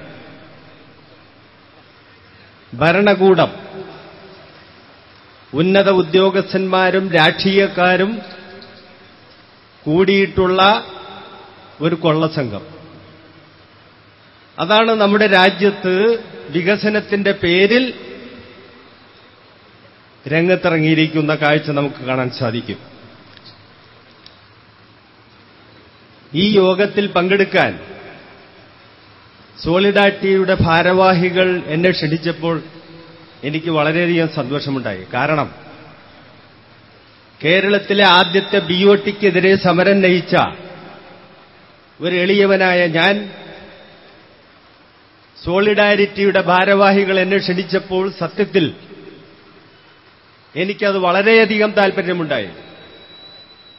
കാരണം കേരളത്തിലെ ആദ്യത്തെ BOTക്കെതിരെ പ്രവർത്തിക്കുവാൻ, അതിനെതിരെ ശബ്ദിക്കുവാൻ കേരളത്തിൽ ഒരു സംഘടനയും തയ്യാറായി മുന്നോട്ട് വന്നില്ല. മറിച്ച് ഈ BOT പദ്ധതിക്കെതിരെ സമരം നടത്തി അവസാനം നീതിപീഠത്തിന്റെ മുമ്പിൽ കേസ് കൊടുത്ത് വിജയം വരിച്ചതിന് ശേഷം പോലും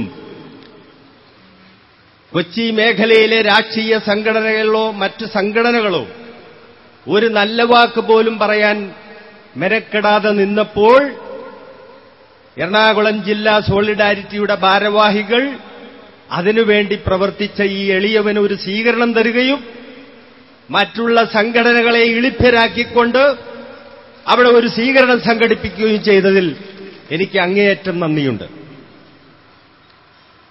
നിങ്ങൾക്കെല്ലാവർക്കും അറിയാം, ഈ രാജ്യത്ത് നടക്കുന്നത്, ഞാനൊരു ബസ് സർവീസ് നടത്തിക്കൊണ്ടിരുന്ന ഒരു വ്യക്തിയാണ്. സംഘടനാ തലത്തിൽ രംഗത്ത് വന്നു. പക്ഷെ നാം ആ സംഘടനാപരമായ പ്രവർത്തനത്തിൽ കൂടി ഈ രാജ്യത്തെ ഭരണരംഗത്ത് ബന്ധപ്പെടുവാൻ എനിക്ക് അവസരം ഉണ്ടായതിന്റെ അടിസ്ഥാനത്തിൽ ഈ നാട്ടിൽ നടക്കുന്നത് മുഴുവൻ ഈ രാജ്യത്തെ ജനങ്ങളെ ചൂഷണം ചെയ്യാൻ എന്താണ് വഴിയെന്ന് ആലോചിച്ചുകൊണ്ട് UDFും LDFും ഒരേ രീതിയിൽ ഇവിടെ മനുഷ്യരെ ചൂഷണം ചെയ്തുകൊണ്ടിരിക്കുകയാണ്. അത് ഏറ്റവും വലിയ ഉദാഹരണമാണ് ഈ BOT. നിങ്ങൾക്കറിയാമോ, 1999 നയനാർ മന്ത്രിസഭയുടെ കാലത്താണ് ഈ BOT പദ്ധതിക്ക് എഗ്രിമെന്റ് ഉണ്ടാക്കിയത്. മട്ടാഞ്ചേരി BOT പാലം എന്ന് പറയുന്നത് നിങ്ങൾക്കറിയാം, പശ്ചിമ കൊച്ചിയെ എറണാകുളവുമായി ബന്ധിപ്പിക്കുന്ന മട്ടാഞ്ചേരി പാലം അന്ന് കൊച്ചിൻ പോർട്ട് ട്രസ്റ്റിന്റെ കീഴിലുള്ള ആ പാലം പണിയാൻ പോർട്ട് ട്രസ്റ്റ് വിചാരിച്ചാൽ മതി. ഗവൺമെന്റും പോർട്ട് ട്രസ്റ്റും കൂടി ആ പഴയ പാലം ബലക്ഷയമാണെന്ന് കണ്ട് പുതിയൊരു പാലം പണിയുന്നതിന് അവർ വിചാരിച്ചാൽ ഈ പാലം പണിയാം. പക്ഷെ 99 LDF ഭരിച്ചുകൊണ്ടിരിക്കുമ്പോഴാണ് ഈ BOT ആദ്യമായി കേരളത്തിലേക്ക് കൊണ്ടുവന്നത് എന്ന് ഞാൻ പറഞ്ഞല്ലോ. ആ എഗ്രിമെന്റ് അനുസരിച്ച് പാലം പണിതു 13 കൊല്ലവും 9 മാസവും എന്നുള്ള എഗ്രിമെന്റ് അടിസ്ഥാനത്തിൽ എഗ്രിമെന്റ് ഉണ്ടാക്കി പാലം പണിത് ബിൽഡ് ഓപ്പറേറ്റ് ട്രാൻസ്ഫർ എന്നുള്ള പേരും കൊടുത്ത് പാലം പണിത് അവസാനം പഴയ പാലത്തിൽ കൂടി പോകാൻ പറ്റാതെ പുതിയ പാലത്തിൽ കൂടി പൊക്കോ, ടോള് ടോളിനെ സംബന്ധിച്ച് പറയുമ്പോൾ അപ്പോഴാണ് 99 എഗ്രിമെന്റ് വെച്ച് പാലം പണിത് 2001 അപ്പോഴേക്കും ശ്രീ എ കെ ആന്റണി മുഖ്യമന്ത്രിയുമായി UDF അധികാരത്തിൽ വന്നു. ശ്രീ എ കെ ആന്റണിയാണ് പാലം ഉദ്ഘാടനം ചെയ്തത്. ആഗസ്റ്റ് 14 പാലം ഉദ്ഘാടനം ചെയ്യുമ്പോൾ അതിനു മുമ്പേ പത്രങ്ങളിൽ വന്നു പാലത്തിൽ കൂടിയുള്ള ടോള്. യഥാർത്ഥത്തിൽ അക്ഷരാർത്ഥത്തിൽ ഞങ്ങൾ ഞെട്ടിപ്പോയി. ലോകത്ത് ഒരു സ്ഥലത്തും, കേരളത്തിൽ മാത്രമല്ല ഇന്ത്യയിൽ മാത്രമല്ല, ലോകത്ത് ഒരു സ്ഥലത്തും കാണാത്ത ടോള്. എന്താണ് ടോള്? ഒരു പ്രാവശ്യം അങ്ങോട്ട് പോകുന്നതിനും ഇങ്ങോട്ട് പോകുന്നതിനും 43 രൂപ ബസ്സുകൾ, ലോറികൾ. സ്വാഭാവികമായും കേരളത്തിലെ ജനങ്ങളെ യാത്ര നടത്തി കൊടുക്കുന്നതാണല്ലോ ബസ്. ആ ബസ്സുകൾ ഒന്നിൽ കൂടുതൽ പ്രാവശ്യം പോകുമ്പോൾ സിംഗിൾ പാസ് റിട്ടേൺ ജേർണി, അങ്ങോട്ട് പോകാം ഇങ്ങോട്ട് പോരാ. ഞങ്ങളെല്ലാം അവസാനം നോക്കുമ്പോൾ 43 രൂപ ടോള് കൊടുക്കേണ്ടി വന്നപ്പോൾ എന്റെ ബസ് അതിലെ 4 ട്രിപ്പ് പോകുമായിരുന്നു. അപ്പൊ 172 രൂപ ടോള്. ഐലൻഡ് ഫോർട്ട് വെച്ച് ഐലൻഡ് പശ്ചിമ കൊച്ചിയിലേക്ക് പോകുന്ന ബസ്സുകൾ 10 പ്രാവശ്യം പോകുമ്പോൾ 430 രൂപ ടോള്. എങ്ങനെ സർവീസ് നടത്തും? സ്വകാര്യ ബസ് ഉടമകൾ സംഘടിച്ചു. ശ്രീ എ കെ ആന്റണി ഉദ്ഘാടനത്തിന് വന്നപ്പോൾ ഞങ്ങൾ പ്രതിഷേധവുമായി രംഗത്ത് വന്നു. മുഖ്യമന്ത്രിയോട് പറഞ്ഞു, ഇത് അനീതിയാണ്. ഈ രാജ്യത്തെ ജനപ്രതിനിധികൾ, അന്ന് എറണാകുളം MLA, ഇന്നത്തെ കേന്ദ്ര കൃഷി വകുപ്പ് മന്ത്രിയുമായ Shri K V Thomas, Mattancherry MLA Ibrahim Kunju ഉൾപ്പെടെയുള്ള ജനപ്രതിനിധികളുള്ള നാടാണ്. 430 രൂപ ടോൾ വന്നപ്പോൾ ഈ രാജ്യത്തെ ബസിന്റെ മാത്രമാണ് ഞാൻ ഈ പറഞ്ഞത്, മറ്റു വാഹനങ്ങളുടെ കാര്യം. ശ്രീ എ കെ ആന്റണി ഞങ്ങൾ നിവേദനം കൊടുത്തു, ഇത് ശരിയല്ല, ഇത് പരിശോധിക്കണം. അപ്പൊ പാലം ഉദ്ഘാടനം ചെയ്തിട്ടില്ല. ഉദ്ഘാടനം ചെയ്തു കഴിഞ്ഞു. സെപ്റ്റംബർ 1 മുതൽ ടോൾ ഏർപ്പെടുത്തി. ബഹുമാനപ്പെട്ട അന്നത്തെ മുഖ്യമന്ത്രി ശ്രീ എ കെ ആന്റണി ചിരിച്ചുകൊണ്ട് പറഞ്ഞു, ശരി നമുക്ക് പരിശോധിക്കാം. പക്ഷെ പരിശോധിച്ചില്ല. അദ്ദേഹം പോയി 1-ാം തീയതി മുതൽ ടോൾ കൊടുത്തു തുടങ്ങി. ടോൾ കൊടുക്കാൻ നിവൃത്തിയില്ല. അവസാന സമരത്തിലേക്ക് വന്നു. ഞാൻ ചുരുക്കി പറയാണ്, ആ സമരം എസ്മ വരെ പ്രയോഗിച്ച് ഞങ്ങൾ അറസ്റ്റ് ചെയ്ത് അകത്താക്കാൻ വേണ്ടിയുള്ള ശ്രമം നടത്തി അന്നത്തെ UDF ഗവൺമെന്റ്. അന്ന് പൊതുമരാമത്ത് വകുപ്പ് മന്ത്രി ശ്രീ M K മുനീർ, അന്ന് തദ്ദേശ സ്വയംഭരണ വകുപ്പ് മന്ത്രി ചെർക്കുളം അബ്ദുള്ള, ബഹുമാനപ്പെട്ട ഇന്നത്തെ കൃഷി വകുപ്പ് മന്ത്രി കെ വി തോമസ്, ഇബ്രാഹിം കുഞ്ഞ് എന്ന് വേണ്ട എല്ലാ ജനപ്രതിനിധികളുമുണ്ട് UDFന്റെ. അപ്പൊ നമുക്കിവിടെ ഒരു കാര്യം പരിശോധിക്കാം. ഇവര് പറഞ്ഞു ഞങ്ങളല്ല, LDF ആണ് എഗ്രിമെന്റ് ഉണ്ടാക്കിയത്, ഞങ്ങളല്ല. അപ്പൊ ഞാൻ ബഹുമാനപ്പെട്ട മന്ത്രി മുനീറിനെ കാണാൻ ചെന്നപ്പോൾ അദ്ദേഹം പറഞ്ഞു, ഇത് ഞങ്ങളല്ല, ഇത് LDF ആണ്. അപ്പൊ ഞാൻ പറഞ്ഞു, ബഹുമാനപ്പെട്ട മന്ത്രി, എഗ്രിമെന്റ് ഞങ്ങളുടെ കയ്യിലുണ്ട്. പക്ഷെ എഗ്രിമെന്റ് ഞങ്ങൾക്ക് കിട്ടാനൊരു കാരണം, ഇത് സമരം മാത്രമല്ല, ഹൈക്കോടതിയിൽ ഞങ്ങൾ ഹർജി കൊടുത്തു. അപ്പൊ ഞങ്ങളുടെ അഡ്വക്കേറ്റ് പറഞ്ഞു, ഈ എഗ്രിമെന്റ് പുറത്തു വേണം, ഞങ്ങൾക്ക് വേണം എന്ന് പറഞ്ഞു. അങ്ങനെ ഹൈക്കോടതി നിർദ്ദേശിച്ചിട്ട് എഗ്രിമെന്റ് പുറത്തു വന്നു. പുറത്തു വന്നപ്പോഴാണ് കണ്ണുകളിപ്പോയി. കാരണം എന്താ? എഗ്രിമെന്റിൽ പറഞ്ഞിരിക്കുന്നത് സിംഗിൾ പാസ് മൾട്ടിപ്പിൾ എന്ന് പറഞ്ഞാൽ ഇന്ന് കേരളത്തിലും ഇന്ത്യയിലും നടക്കുന്ന ഒരു പ്രാവശ്യം അങ്ങോട്ടൊരു പാസ്, ഇങ്ങോട്ടല്ലെങ്കിൽ 24 മണിക്കൂർ അങ്ങോട്ടും ഇങ്ങോട്ടും പോകാനുള്ള മൾട്ടിപ്പിൾ പാസ്, അതാണ് എഗ്രിമെന്റിൽ. അപ്പൊ LDF അല്ല കുറ്റക്കാര്. LDF agreement ആക്കിയപ്പോൾ മൾട്ടിപ്പിളാണ്. പക്ഷേ LDF മാറി UDF വന്നപ്പോൾ ഗാമൺ ഇന്ത്യ കമ്പനിയും GCDയും PWയുമായി കരാറുണ്ടാക്കിയ കരാറിന് വിരുദ്ധമായി വെട്ടിത്തിരുത്തി സിംഗിൾ പാസ് മൾട്ടിപ്പിൾ എന്നുള്ള വെട്ടിത്തിരുത്തി റിട്ടേൺ ജേർണിയാക്കി. ഇതാണ് സംഭവം. അത് വെളിച്ചത്ത് വന്നപ്പോൾ സമരം പുറകി. ബസ്സുകൾ ഓടിയില്ല. സമരം കൂടുതൽ രൂക്ഷമായി. എസ്മ പ്രയോഗിച്ച് ഞങ്ങളെ അറസ്റ്റ് ചെയ്ത് അകത്താക്കാൻ നോക്കി. ഞങ്ങൾ പറഞ്ഞു, ശരി ഞങ്ങൾ പോയി അകത്ത് കിടന്നോളാം, നിങ്ങൾ അറസ്റ്റ് ചെയ്തു. പക്ഷെ അന്നത്തെ സിറ്റി കമ്മീഷണർ എന്നെ വിളിച്ച് പറഞ്ഞു, ഞാൻ പറഞ്ഞു സാർ വിളിക്കുന്നിടത്ത് ഞാൻ വന്നോളാം, സാർ ബുദ്ധിമുട്ടണ്ട, ഞങ്ങൾ അങ്ങോട്ട് വന്നോളാം. പക്ഷെ അറസ്റ്റൊന്നും ചെയ്തില്ല. ആ സമരത്തിൽ കൂടി ഞങ്ങളൊരു കാര്യം മനസ്സിലാക്കി. ഈ റിട്ടേൺ ജേർണി അയക്കി കൊടുത്തപ്പോൾ ഗാമൺ ഇന്ത്യ കമ്പനിക്ക് കോടികളാണ് മറിഞ്ഞത്. എഗ്രിമെന്റിൽ പറഞ്ഞിരിക്കുന്നത് 30 കോടി. എന്താണ് 30 കോടി? 18 കോടി രൂപ പാലത്തിന്, 7 കോടി അതിന്റെ പലിശ, 5 കോടി വേറൊരു അഴിമതി, അങ്ങനെ 30 കോടി. യഥാർത്ഥത്തിൽ 12 കോടി രൂപയ്ക്ക് പണിയാൻ പറ്റിയ ഒരു പാലത്തിനാണ് 30 കോടി. ആ 30 കോടി പിരിച്ചെടുക്കാൻ പോലും ടോൾ ഏർപ്പെടുത്തിയിരുന്നത് ബസ്സുകൾക്കും ലാറികൾക്കും 38 രൂപ ഒരു ദിവസത്തേക്കാണ്. അതിനെയാണ് വെട്ടിത്തിരുത്തി റിട്ടേൺ ജേർണിയാക്കി 430 ആയപ്പോൾ 143 കോടി രൂപ 13 കൊല്ലം 9 മാസം കൊണ്ട് പിരിക്കാനുള്ള ഒരു കരാറ് വെട്ടിത്തിരുത്തി ഇവരുണ്ടാക്കിയെടുത്തു. ആരാണ്? UDF government. അന്നത്തെ പൊതുമരാമത്ത് വകുപ്പ് മന്ത്രി അതിന് ഉത്തരവാദിയാണ്. അന്നത്തെ തദ്ദേശ സ്വയംഭരണ വകുപ്പ് മന്ത്രി, അതായത് GCDA തദ്ദേശ സ്വയംഭരണ വകുപ്പിൽപ്പെട്ടതാണ്. അന്നത്തെ MLA-മാര്, മന്ത്രിമാര് എല്ലാവരും പങ്കുണ്ട് ഇതില്. ഗ്രാമീൺ ഇന്ത്യക്ക് ഉണ്ടാക്കി കൊടുത്താണ് 143 കോടി രൂപ പിരിക്കാവുന്ന രീതിയിൽ.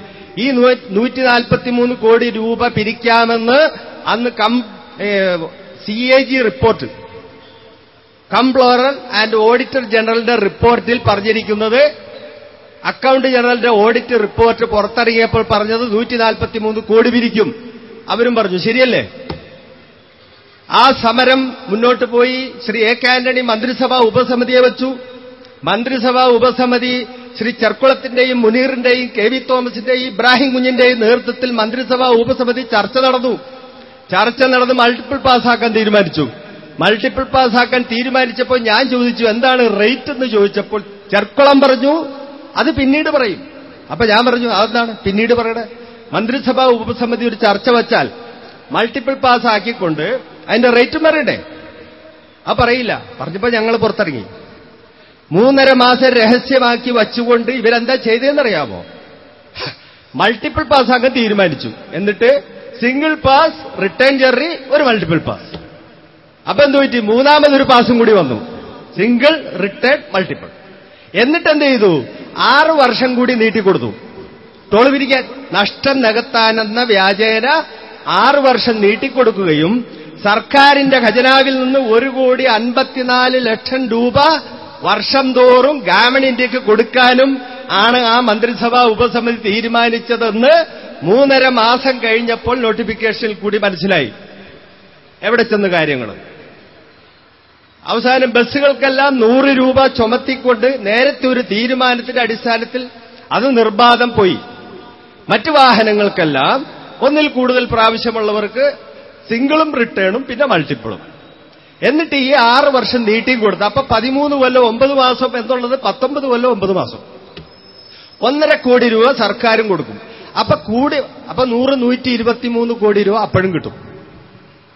ഇനി നിങ്ങളൊരു കാര്യം മനസ്സിലാക്കണം. ഈ സമരത്തെ ആദ്യം ബഹുമാനപ്പെട്ട ശ്രീ നീലകണ്ഠൻ സാർ ഉൾപ്പെടെ പറഞ്ഞു ഒരു ജനകീയ സമരമായി മാറി. ഈ ജനകീയ സമരത്തിൽ നീലകണ്ഠൻ സാറൊന്നുമില്ല, ചർച്ചയ്ക്ക് വന്നപ്പോൾ എല്ലാ രാഷ്ട്രീയക്കാരും ഉണ്ടായിരുന്നു. അവരുടെ മാർക്സിസ്റ്റ് പാർട്ടിയിലെ, മുസ്ലിം ലീഗിലെ, കോൺഗ്രസ് എല്ലാവരും ഉണ്ടായിരുന്നു. പക്ഷെ ചർച്ചയ്ക്ക് വന്നപ്പോൾ സംസാരിക്കാൻ ആരും ഉണ്ടായില്ല. എല്ലാവരും നിശബ്ദരായി. ഞങ്ങൾ ഇറങ്ങിപ്പോന്നപ്പോൾ എല്ലാവരും മുണ്ടിയില്ല. അപ്പൊ അതിന്റെ അർത്ഥം എന്താണ്? അവിടെ സമരം നടന്നു, ജനകീയ സമരം നടന്നു. എല്ലാ രാഷ്ട്രീയക്കാരും ഷെഡ് വെച്ച് കെട്ടി അവിടെ സമരം നടത്തി. ലാസ്റ്റിണ്ട് എല്ലാവരും ഒരാഴ്ച കഴിഞ്ഞ് കഴിഞ്ഞപ്പോ ഷെഡും പിടിച്ചുകൊണ്ട് പോയി. കാരണം എന്താ? എല്ലാവർക്കും കിട്ടി കാശ്. അന്ന് ബസ്സുടമ സംഘടന ജില്ലാ പ്രസിഡന്റാണ് ഞാൻ.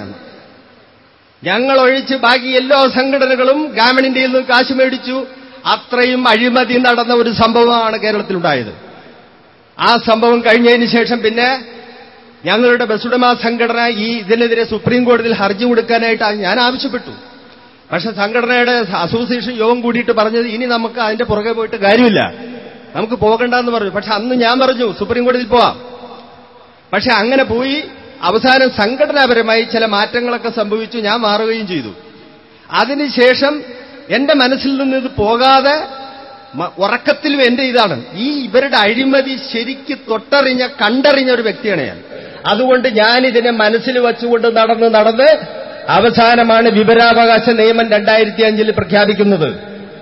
ആ വിവരാവകാശ നിയമത്തിൽ കൂടി ഞാൻ GCDയിൽ കടലാസ് കൊടുത്തു. നിങ്ങൾ എത്ര കോടി രൂപ പിരിച്ച് കണക്കെനിക്ക് തരാൻ പറഞ്ഞു. കണക്ക് കിട്ടിയപ്പോ 4.5 കോടി രൂപ ഒരു വർഷം പിരിക്കും. 1.5 ലക്ഷം രൂപ ഒരു ദിവസം പിരിവുണ്ട്. അപ്പൊ 4.5 കോടി രൂപ. അപ്പൊ 19 കൊല്ലത്തേക്ക് എത്ര പിരിയും? 1.5 കോടി വെച്ച് സർക്കാരിന്. ഈ കണക്കെല്ലാം സൂക്ഷിച്ച് ഈ ഓഡിറ്റർ ജനറലിന്റെ account, agreement, feasibility study report, project report എന്ന് വേണ്ട എല്ലാ രേഖകളും ഹാജരാക്കിക്കൊണ്ട് ബഹുമാനപ്പെട്ട ഹൈക്കോടതിയിൽ ഞാൻ ഒറ്റയ്ക്ക് ഒരു സംഘടനയുമില്ലാതെ എന്റെ പോക്കറ്റിൽ നിന്ന് കാശെടുത്ത് വക്കീലിനെ ഏൽപ്പിച്ചു. പൊതുതാൽപര്യ ഹർജി എന്നുള്ള നിലയ്ക്ക് വക്കീൽ കുറച്ച് ഡിസ്കൗണ്ട് ചെയ്തു തന്ന് കേസ് നടത്തി. അവസാനം കോടതി പരിശോധിച്ചപ്പോൾ കണ്ടത് ഈ 6 വർഷം നീട്ടിക്കൊടുത്തതും 1.5 കോടി കൊടുക്കുന്നതും ഇല്ലീഗലാണ്. ഇത് റദ്ദ് ചെയ്തുകൊണ്ട് കോടതി വിധി പ്രസ്താവിച്ചു. അതിനാണ് സോളിഡാരിറ്റി എനിക്ക് വിളിച്ച് സ്വീകരണം തന്നത്. ഇപ്പോൾ 13 കൊല്ലം 9 മാസത്തിൽ ഇപ്പൊ 7 കൊല്ലം കഴിഞ്ഞ് ഇനി 6 കൊല്ലമുണ്ട്. അപ്പൊ 6 കൊല്ലം കൂടി ഇവർക്ക് പിരിക്കാം. യഥാർത്ഥത്തിൽ കഴിഞ്ഞ മാസത്തെ വരെ കണക്ക് വിവരാവകാശ നിയമം അനുസരിച്ച് ഞാൻ കൊടുത്ത അപേക്ഷയിൽ 30 കോടി 1 ലക്ഷത്തി ചില്ലാനം രൂപ പിരിച്ചു കഴിഞ്ഞു. ഇനി 6 വർഷം ഇവർക്ക് പിരിക്കാം. അപ്പൊ യഥാർത്ഥ അഴിമതി എഗ്രിമെന്റ്, ആദ്യത്തെ എഗ്രിമെന്റ് അഴിമതി എഗ്രിമെന്റ് ആണല്ലോ. കാരണം 12 കോടി രൂപയ്ക്ക് പണിത ഗോശ്രീ പാലം, ഈ പാലത്തിന് 450 മീറ്ററുള്ളൂ. ഗോശ്രീ പാലം 1/2 കിലോമീറ്റർ നീളമുള്ള ഗോശ്രീ പാലത്തിന് 12 കോടി. അപ്പൊ ഇതില് 450 മീറ്ററുള്ള മട്ടാഞ്ചേരി പാലത്തിന് എത്ര? 18 കോടി. അപ്പൊ 6 കോടി അവിടെ അഴിമതി. പിന്നെ പിരിച്ചെടുക്കുന്ന അഴിമതി മൊത്തം ആയിക്കോട്ടെ 30 കോടി അവർ പിരിച്ചല്ലോ. ഇനി പാലം ഗവൺമെന്റ് സർക്കാർ ഏറ്റെടുത്ത് ജനങ്ങൾക്ക് തുറന്നു കൊടുക്കണമെന്ന് ആവശ്യപ്പെട്ടുകൊണ്ട് അടുത്ത റിട്ട് ഹർജി കേരള ഹൈക്കോടതിയിൽ ഫയൽ ചെയ്യാൻ ഞാൻ വക്കീലിനെ ഏൽപ്പിച്ചിട്ടാണ് വന്നിരിക്കുന്നത്.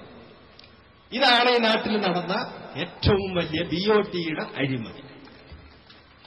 നമ്മുടെ നാട്ടിലെ BOT പോലുള്ള ഇത്തരം ഓമന പേരിട്ടുകൊണ്ട് നടത്തുന്ന ഇത്തരം അഴിമതി, അതിനെതിരെ പ്രതികരിക്കാൻ ഓരോരുത്തരും രംഗത്ത് വരണം. ഒറ്റയാൾ പോരാട്ടം നടത്തി വിജയിച്ചതിൽ എനിക്ക് വളരെ സന്തോഷമുണ്ട്. അത്തരത്തിലുള്ള ഇന്നിപ്പോ ഇന്ത്യയിൽ വിവരാവകാശ നിയമം എന്നുള്ള ഒരു നിയമം പാസ്സായിട്ടുണ്ട്. നിങ്ങൾ എല്ലാവരും മനസ്സിലാക്കണം. 10 രൂപ കോർട്ട് രൂപ സ്റ്റാമ്പ് കൊടുത്ത് ഒരു ഓഫീസിൽ കൊണ്ടുപോയി നിങ്ങളൊരു കടലാസ് കൊടുത്ത മറുപടി തരണം. അത് വെച്ചുകൊണ്ട് ഈ രാജ്യത്തെ അഴിമതി മുഴുവൻ പുറത്തു കൊണ്ടുവരണം. നമ്മുടെ ആലുവയിൽ, എന്റെ വീട് ആലുവയാണ്, അവിടെ ഒരു ഫ്ലൈ ഓവർ വരുന്നുണ്ട്. എറണാകുളത്തേക്ക് പോകുന്ന നിങ്ങൾക്ക് മനസ്സിലാക്കാൻ സാധിക്കും. ഒരു ഫ്ലൈ ഓവർ എന്തിനാണ്?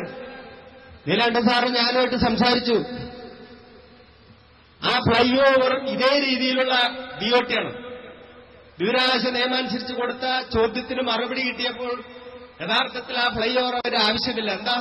അങ്കമാലി ടു തൃശൂർ 4 വരിപ്പാതയുടെ ഭാഗമായിട്ട് ആലുവയിൽ flyover. Angamaly to Thrissur 4 വരിപ്പാത പണിയാണ്, ഫ്ലൈ ഓവർ പണിയുന്നു, അണ്ടർനീത്ത് പണിയണു, കാശ് പിരിക്കും. പക്ഷെ ആലുവയിൽ എന്തിനാ ഫ്ലൈ ഓവർ? അതിന്റെ ഭാഗമായിട്ട് ആലുവയിൽ ഫ്ലൈ ഓവർ, എന്നിട്ട് എടപ്പള്ളിയിൽ ടോള്. എങ്ങനെയുണ്ട്? അടുത്ത അഴിമതിയാണ് ആലുവ. അതിനെതിരെ ഞാൻ കൊടുത്തു. ഞാൻ ഹൈക്കോടതിയിൽ ഹർജി ഫയൽ ചെയ്യാൻ വേണ്ടി ഞാൻ വച്ചിരിക്കാം. ഇതാണ് ഈ രാജ്യത്ത്. അപ്പൊ എന്റെ അനുഭവം നിങ്ങളോട് പങ്കുവയ്ക്കാനാണ് ഞാനിവിടെ വന്നത്. എനിക്ക് വലിയ സന്തോഷമുണ്ട്. അതുകൊണ്ട് ഇത്തരത്തിലുള്ള അഴിമതിക്കെതിരെ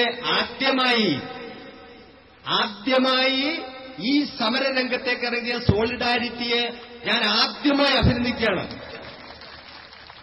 അവർക്ക് എല്ലാവിധ ആശംസകളും അർപ്പിച്ചുകൊണ്ട് എന്നെ കേട്ട, എന്നെ എളിവനായ എന്റെ ഈ വാക്കുകൾ ശ്രമിച്ച നിങ്ങൾക്ക് എല്ലാവർക്കും നന്ദി പറഞ്ഞുകൊണ്ട് ഞാൻ അവസാനിപ്പിക്കുന്നു. നന്ദി, നമസ്കാരം.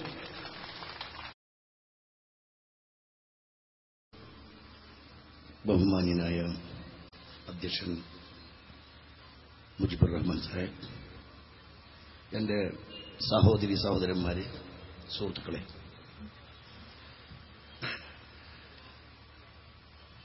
ആദ്യമായി BOT-ക്കെതിരെ പടപൊരുതാൻ വേണ്ടി രംഗത്തിറങ്ങിയ പല സമരങ്ങൾക്കും നേതൃത്വം നൽകിയ, അത് വിജയിപ്പിച്ച സോളിഡാരിറ്റിയെ അഭിനന്ദിച്ചോളട്ടെ. 2 വർഷക്കാലമായി ഈ BOT-ക്കെതിരെ സമരം നടത്തുന്ന NH-17 ജോയിന്റ് ആക്ഷൻ കൌൺസിലിന്റെ ഒരു എളിയ പ്രവർത്തകനാണ് ഞാൻ. ഇപ്പോ ഇവിടെ സംസാരിച്ചവരെല്ലാം BOT എന്ന വാക്ക് പലവട്ടം ഉച്ചരിക്കുകയുണ്ടായി. ഞാൻ മറിച്ചാണ് പറയാൻ പോകുന്നത്. DFBOT എന്നാക്കി മാറ്റിയിരിക്കുകയാണ് ഇപ്പോഴും. ഡ്രാഫ്റ്റ് ചെയ്യുക, draft, finance, build, operate and transfer. അപ്പോ നമ്മുടെ നാട്ടിലെ റോഡ് ഡ്രാഫ്റ്റ് ചെയ്യാനുള്ള അധികാരം വിദേശ കമ്പനിക്ക്. അവർ ഫൈനാൻസ് ചെയ്യും, പണിയും, പണം പിരിക്കും. എത്രയോ കാലം അതിന്റെ ഉള്ളുവണ്ടിയൊക്കെ ഇവിടെ കാലിലൊക്കെ പറഞ്ഞു. അപ്പോ ഞാൻ ചോദിക്കുക, നമ്മൾ തെരഞ്ഞെടുത്തയച്ച 140 MLA-മാർ, 20 MP-മാർ, അത് കൂടാതെയുള്ള MP-മാർ വേറെ.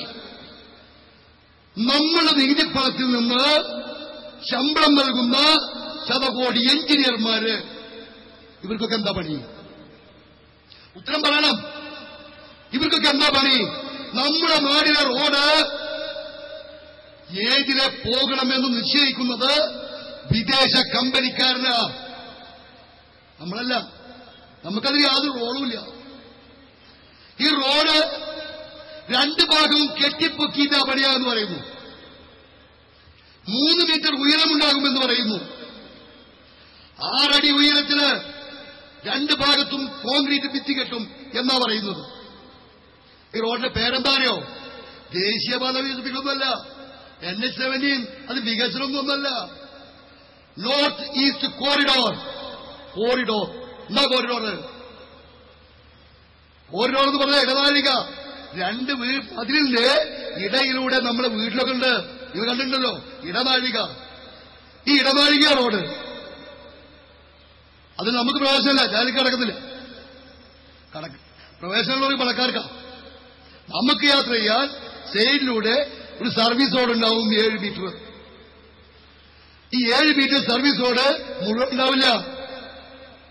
എറണാകുളം മുതൽ തലപ്പാടി വരെ സർവീസ് റോഡിലായ ബിയോട്ടിക്കാരാ കയറുക, ആരും കയറില്ല. അതുകൊണ്ട് ഇടയിൽ കുറച്ച് സർവീസ് റോഡ് ഉണ്ടാകും. നമ്മളുടെ സ്കൂൾ വണ്ടികള്, ലോറികള്, മറ്റ് കാറുകള്, ഓട്ടോറിക്ഷകള്, മീൻ വണ്ടികള് മുതലായ സർവമാന വണ്ടികളും പോകേണ്ടത് ഈ 7 മീറ്ററിലൂടെ. മുതലാളി പെർ ഹെഡിന് 40 പൈസ ചുങ്കം കൊടുത്തുകൊണ്ട് കോറിഡോറിലൂടെ. ഇവിടെ വരാൻ പോകുന്നത് എന്താ? മുതലാളിക്കൊരു പാത, തൊഴിലാളിക്ക്, പാവപ്പെട്ടവന് മറ്റൊരു പാത. നേരത്തെ ഇവിടെ ഉണ്ടായിരുന്നത് അവർണ സവർണ മേധാവിത്വം, വ്യത്യാസമായിരുന്നു. അത് മാറി. ഇനി വരാൻ പോകുന്നത് മുതലാളിമാരും പാവപ്പെട്ടവരുമെന്ന ഒരവസ്ഥ വലുതാക്കി കൊണ്ടുവരുവാൻ ഇവിടുത്തെ ഭരണകൂടം ശ്രമിച്ചുകൊണ്ടിരിക്കുക, ബോധപൂർവം. ഒരു സംശയമല്ല. 2007 ഒക്ടോബർ 15-ാം തീയതി കേരള മന്ത്രിസഭ യോഗം ചേർന്നു. അന്നൊരു തീരുമാനമെടുത്തു. പത്രത്തിലൊക്കെ വെണ്ടക്കാശ്രദ്ധി വന്നതാ. BOT പദ്ധതി കേരളത്തിന് വേണ്ട. കേരള സർക്കാർ തീരുമാനിച്ചു, അയച്ചു കേരളത്തിന്. ആ തീരുമാനത്തിൽ ഉറച്ചു നിൽക്കാതെ പിന്നോക്കം പോയതെന്താ? അവിടെയാണ് നിങ്ങൾ മനസ്സിലാക്കാനുള്ളത്. വികസന മാഫിയ എന്നൊരു വർഗം ഇവിടെ പുതുതായി ഉടലെടുത്തു വന്നിട്ടുണ്ട്. നിങ്ങൾ മനസ്സിലാക്കണം, നമ്മുടെ നേതാക്കൾ മനസ്സിലാക്കണം. വികസന മാഫിയ, അവരാണ് ചുക്കം പിടിച്ചത്. എനിക്കറിയാം, വികസന മാഫിയയുടെ കൈകള്, ആ കരാളാഹത്തുകള് ഞങ്ങളെ പേർക്ക് ചൂണ്ടിവരുന്നുണ്ട്. എറണാകുളം മുതല് തലപ്പാടി, കാസർഗോഡ് തലപ്പാടി വരെ സമരം ചെയ്യുന്ന ഞങ്ങളുടെ സഖാക്കളുടെ ഇടയിൽ, ഞങ്ങളുടെ പ്രവർത്തകരുടെ ഇടയിലേക്ക് അത് അവസരം വരുമ്പോൾ വെളിപ്പെടുത്തും. ആ വികസന മാഫിയ അവരാണ് ഈ വികസനം കൊണ്ടുവരണമെന്ന് പറയുന്നത്. വികസന മാഫിയക്ക് ഇതിലുള്ള പങ്ക്, അവർക്ക് ആവശ്യം എന്താ? അവർക്ക് 100 കോടി രൂപയുടെയോ 50 കോടി രൂപയുടെയോ വികസനത്തിന് താല്പര്യമില്ല. പിന്നെയോ അവർക്ക് താല്പര്യം 1000-10,000 കോടി വികസനത്തിനാ. എങ്കിലാ അവർക്ക് കമ്മീഷൻ കിട്ടൂ. കോടികളുടെ എണ്ണം വർദ്ധിക്കുമ്പോൾ കമ്മീഷന്റെ കോടികൾ വർദ്ധിക്കുന്നു. അതുകൊണ്ട് വികസന മാഫിയ എന്നൊരു വർഗം ഇവിടെ പുതുതായി ഉടലെടുത്തിട്ടുണ്ട്. അവർ ഞങ്ങളോട് പറയാ, നിങ്ങൾ വികസനത്തിനെതിരാണ്. നമ്മളെ ബഹുമാനപ്പെട്ട മന്ത്രി ചാലക്കുടിയിൽ പ്രസംഗിക്കപ്പിച്ചപ്പോ KP രാജേന്ദ്രൻ അവർക്ക് പറയണ്ടായി, വായിച്ചിട്ടാവും പത്രത്തിൽ നിന്ന്. വികസനം എന്നത് യാഥാർത്ഥ്യമാകുന്നത് വികസന പ്രക്രിയ പാവപ്പെട്ടവർക്ക് കൂടി ഉപകാരപ്പെടുമ്പോഴാണ്. ബഹുമാനപ്പെട്ട മന്ത്രി, അങ്ങയുടെ വാക്കില് വല്ല അർത്ഥമുണ്ടെങ്കിൽ, അല്ലെങ്കിൽ അങ്ങ് ആ വാക്കുകൾ അർത്ഥത്തോടെ കൂടിയാണ് മനസ്സറിഞ്ഞുകൊണ്ടാണ് പറഞ്ഞതെങ്കിൽ ഈ BOT പാതക്ക് അങ്ങ് അനുകൂലമാകുമോ? മറുപടി പറയണം. ഞങ്ങളുടെ ബഹുമാനപ്പെട്ട MLA, Guruvayur MLA ജനാബ് KV Abdul Khader, ഇന്നലെ അദ്ദേഹം ഒരു സമരത്തിന് നേതൃത്വം നൽകുകയുണ്ടായി. ഗുരുവായൂർ മണ്ഡലത്തില് എടക്കഴിയൂര് അവിയൂര് പാലം 2 കൊല്ലമായി വന്നിട്ട് ഈ പാലത്തില് ഇന്നലെ സുപ്രഭാതത്തില് കുറച്ച് ഉദ്യോഗസ്ഥന്മാർ വന്നു. കുറെ വടിയും കുന്നൊക്കെ ആയിട്ട് ചുങ്കം പിരിക്കാനാന്നു. കുറച്ചു കഴിഞ്ഞപ്പോഴ് ജനങ്ങൾ കൂടി വരുന്നു MLA. എന്റെ ബഹുമാനി എന്റെ അടുത്ത സുഹൃത്താ. അദ്ദേഹം വന്നു തടഞ്ഞു. ഇവിടെ ചുങ്കം പിരിക്കാൻ കഴിയില്ല. നിർത്തിവെപ്പിച്ചു. 2 കൊല്ലക്കാലമായി സുഗമമായി യാത്ര ചെയ്ത പാലത്തില് ചുങ്കം പിരിക്കാൻ വന്നപ്പോൾ നിർത്തിവെപ്പിച്ചു. ഉദ്യോഗസ്ഥന്മാർ പറഞ്ഞു, സാർ ഇത് ഗവൺമെന്റ് എടുത്ത തീരുമാനമാണ്, അതാണ് ഞങ്ങൾ നടപ്പാക്കുന്നത്, എന്തായാലും കഴിയില്ല എന്ന് പറയാൻ ചങ്കൂറ്റം കാണിച്ചത് ശരിയായ രീതിയിലുള്ള ചങ്കൂറ്റമാണെങ്കിൽ ഒരു എടക്കഴിയൂര് അവിയൂരില് ഉള്ള പാലത്തിന് നൽകുന്ന ചുങ്കം നിർത്തണമെന്ന് അദ്ദേഹം ആവശ്യപ്പെട്ടെങ്കിൽ കേരളത്തിലെ തെക്ക് മുതൽ വടക്ക് വരെ പാവപ്പെട്ട ജനങ്ങളും എല്ലാ വിഭാഗത്തിൽപ്പെട്ട ജനങ്ങളും ഉപയോഗിക്കുന്ന റോഡിന് ചുങ്കം നൽകുന്നത് നിർത്തണമെന്ന് പറയാനുള്ള ചങ്കൂറ്റം എന്റെ ബഹുമാനപ്പെട്ട MLAക്കുണ്ടോ എന്ന് ഞാനിപ്പോൾ ചോദിക്കുക. മറുപടി പറയണം. ഈ 31-ാം തീയതി ഇവിടെ കളക്ടർ ചർച്ചയ്ക്ക് വിളിച്ചിരുന്നു. അപ്പോ മിനിയാന്ന് തൃശൂർ ജില്ലയിലുണ്ടായ ചർച്ചയുടെ 1-2 കാര്യങ്ങൾ ഞാൻ പറയാം. തൃശൂർ ജില്ലയില് കളക്ടർ, ഡെപ്യൂട്ടി കളക്ടർ ഞങ്ങളെ ചർച്ചയ്ക്ക് വിളിച്ചിട്ടായിരുന്നു. സുബ്ബറാവുവിന്റെ നേതൃത്വത്തില് അദ്ദേഹം ഉണ്ടാവും എന്ന് പറഞ്ഞ് ചർച്ചയ്ക്ക് വിളിക്കുകയും ആ ചർച്ച അവസാന നിമിഷത്തിൽ മാറ്റിവെക്കുകയും ചെയ്തു. പിന്നീട് ഞങ്ങൾ അറിയുന്നത് ജനപ്രതിനിധികളെ, രാഷ്ട്രീയക്കാരെ ചർച്ചയ്ക്ക് വിളിക്കുന്നു എന്നാണ്. ഈ വിഷയത്തില് നേരിട്ട് ബാധിക്കുന്ന നാഷണൽ ഹൈവേ ആക്ഷൻ കൌൺസിൽ എന്ന കമ്മിറ്റികൾ 111 കമ്മിറ്റികള് എടപ്പള്ളി മുതല് തലപ്പാടി വരെ പ്രവർത്തിക്കുമ്പോൾ അതിന് യൂണിറ്റ് കമ്മിറ്റികള്, മേഖലാ കമ്മിറ്റികള്, ജില്ലാ കമ്മിറ്റികള്, സ്റ്റേറ്റ് കമ്മിറ്റികള് ഇവിടെ പ്രവർത്തിച്ചുകൊണ്ടിരിക്കുമ്പോൾ നേരിട്ട് ബാധിക്കുന്ന ഞങ്ങളെ വിളിക്കാതെ വിളിക്കുന്നത് രാഷ്ട്രീയക്കാരെ മാത്രമാണ്, ജനപ്രതിനിധികളെ മാത്രമാണ്, MLAമാരെ, MP മാരെ. ഞങ്ങൾ പ്രതിഷേധിച്ചു. തൃശൂർ കളക്ടറേറ്റിന് മുന്നിൽ ഞങ്ങൾ പോയി കളക്ടറോട് പറഞ്ഞു, ഞങ്ങൾക്ക് ചില കാര്യങ്ങൾ പറയാനുണ്ട്, കേൾക്കണം. എന്നാൽ കളക്ടർ ഡോക്ടർ ബേബി അദ്ദേഹം തയ്യാറായില്ല. അദ്ദേഹം ചേംബറിൽ നിന്ന് ഇറങ്ങി പോവുക. എങ്ങോട്ട്?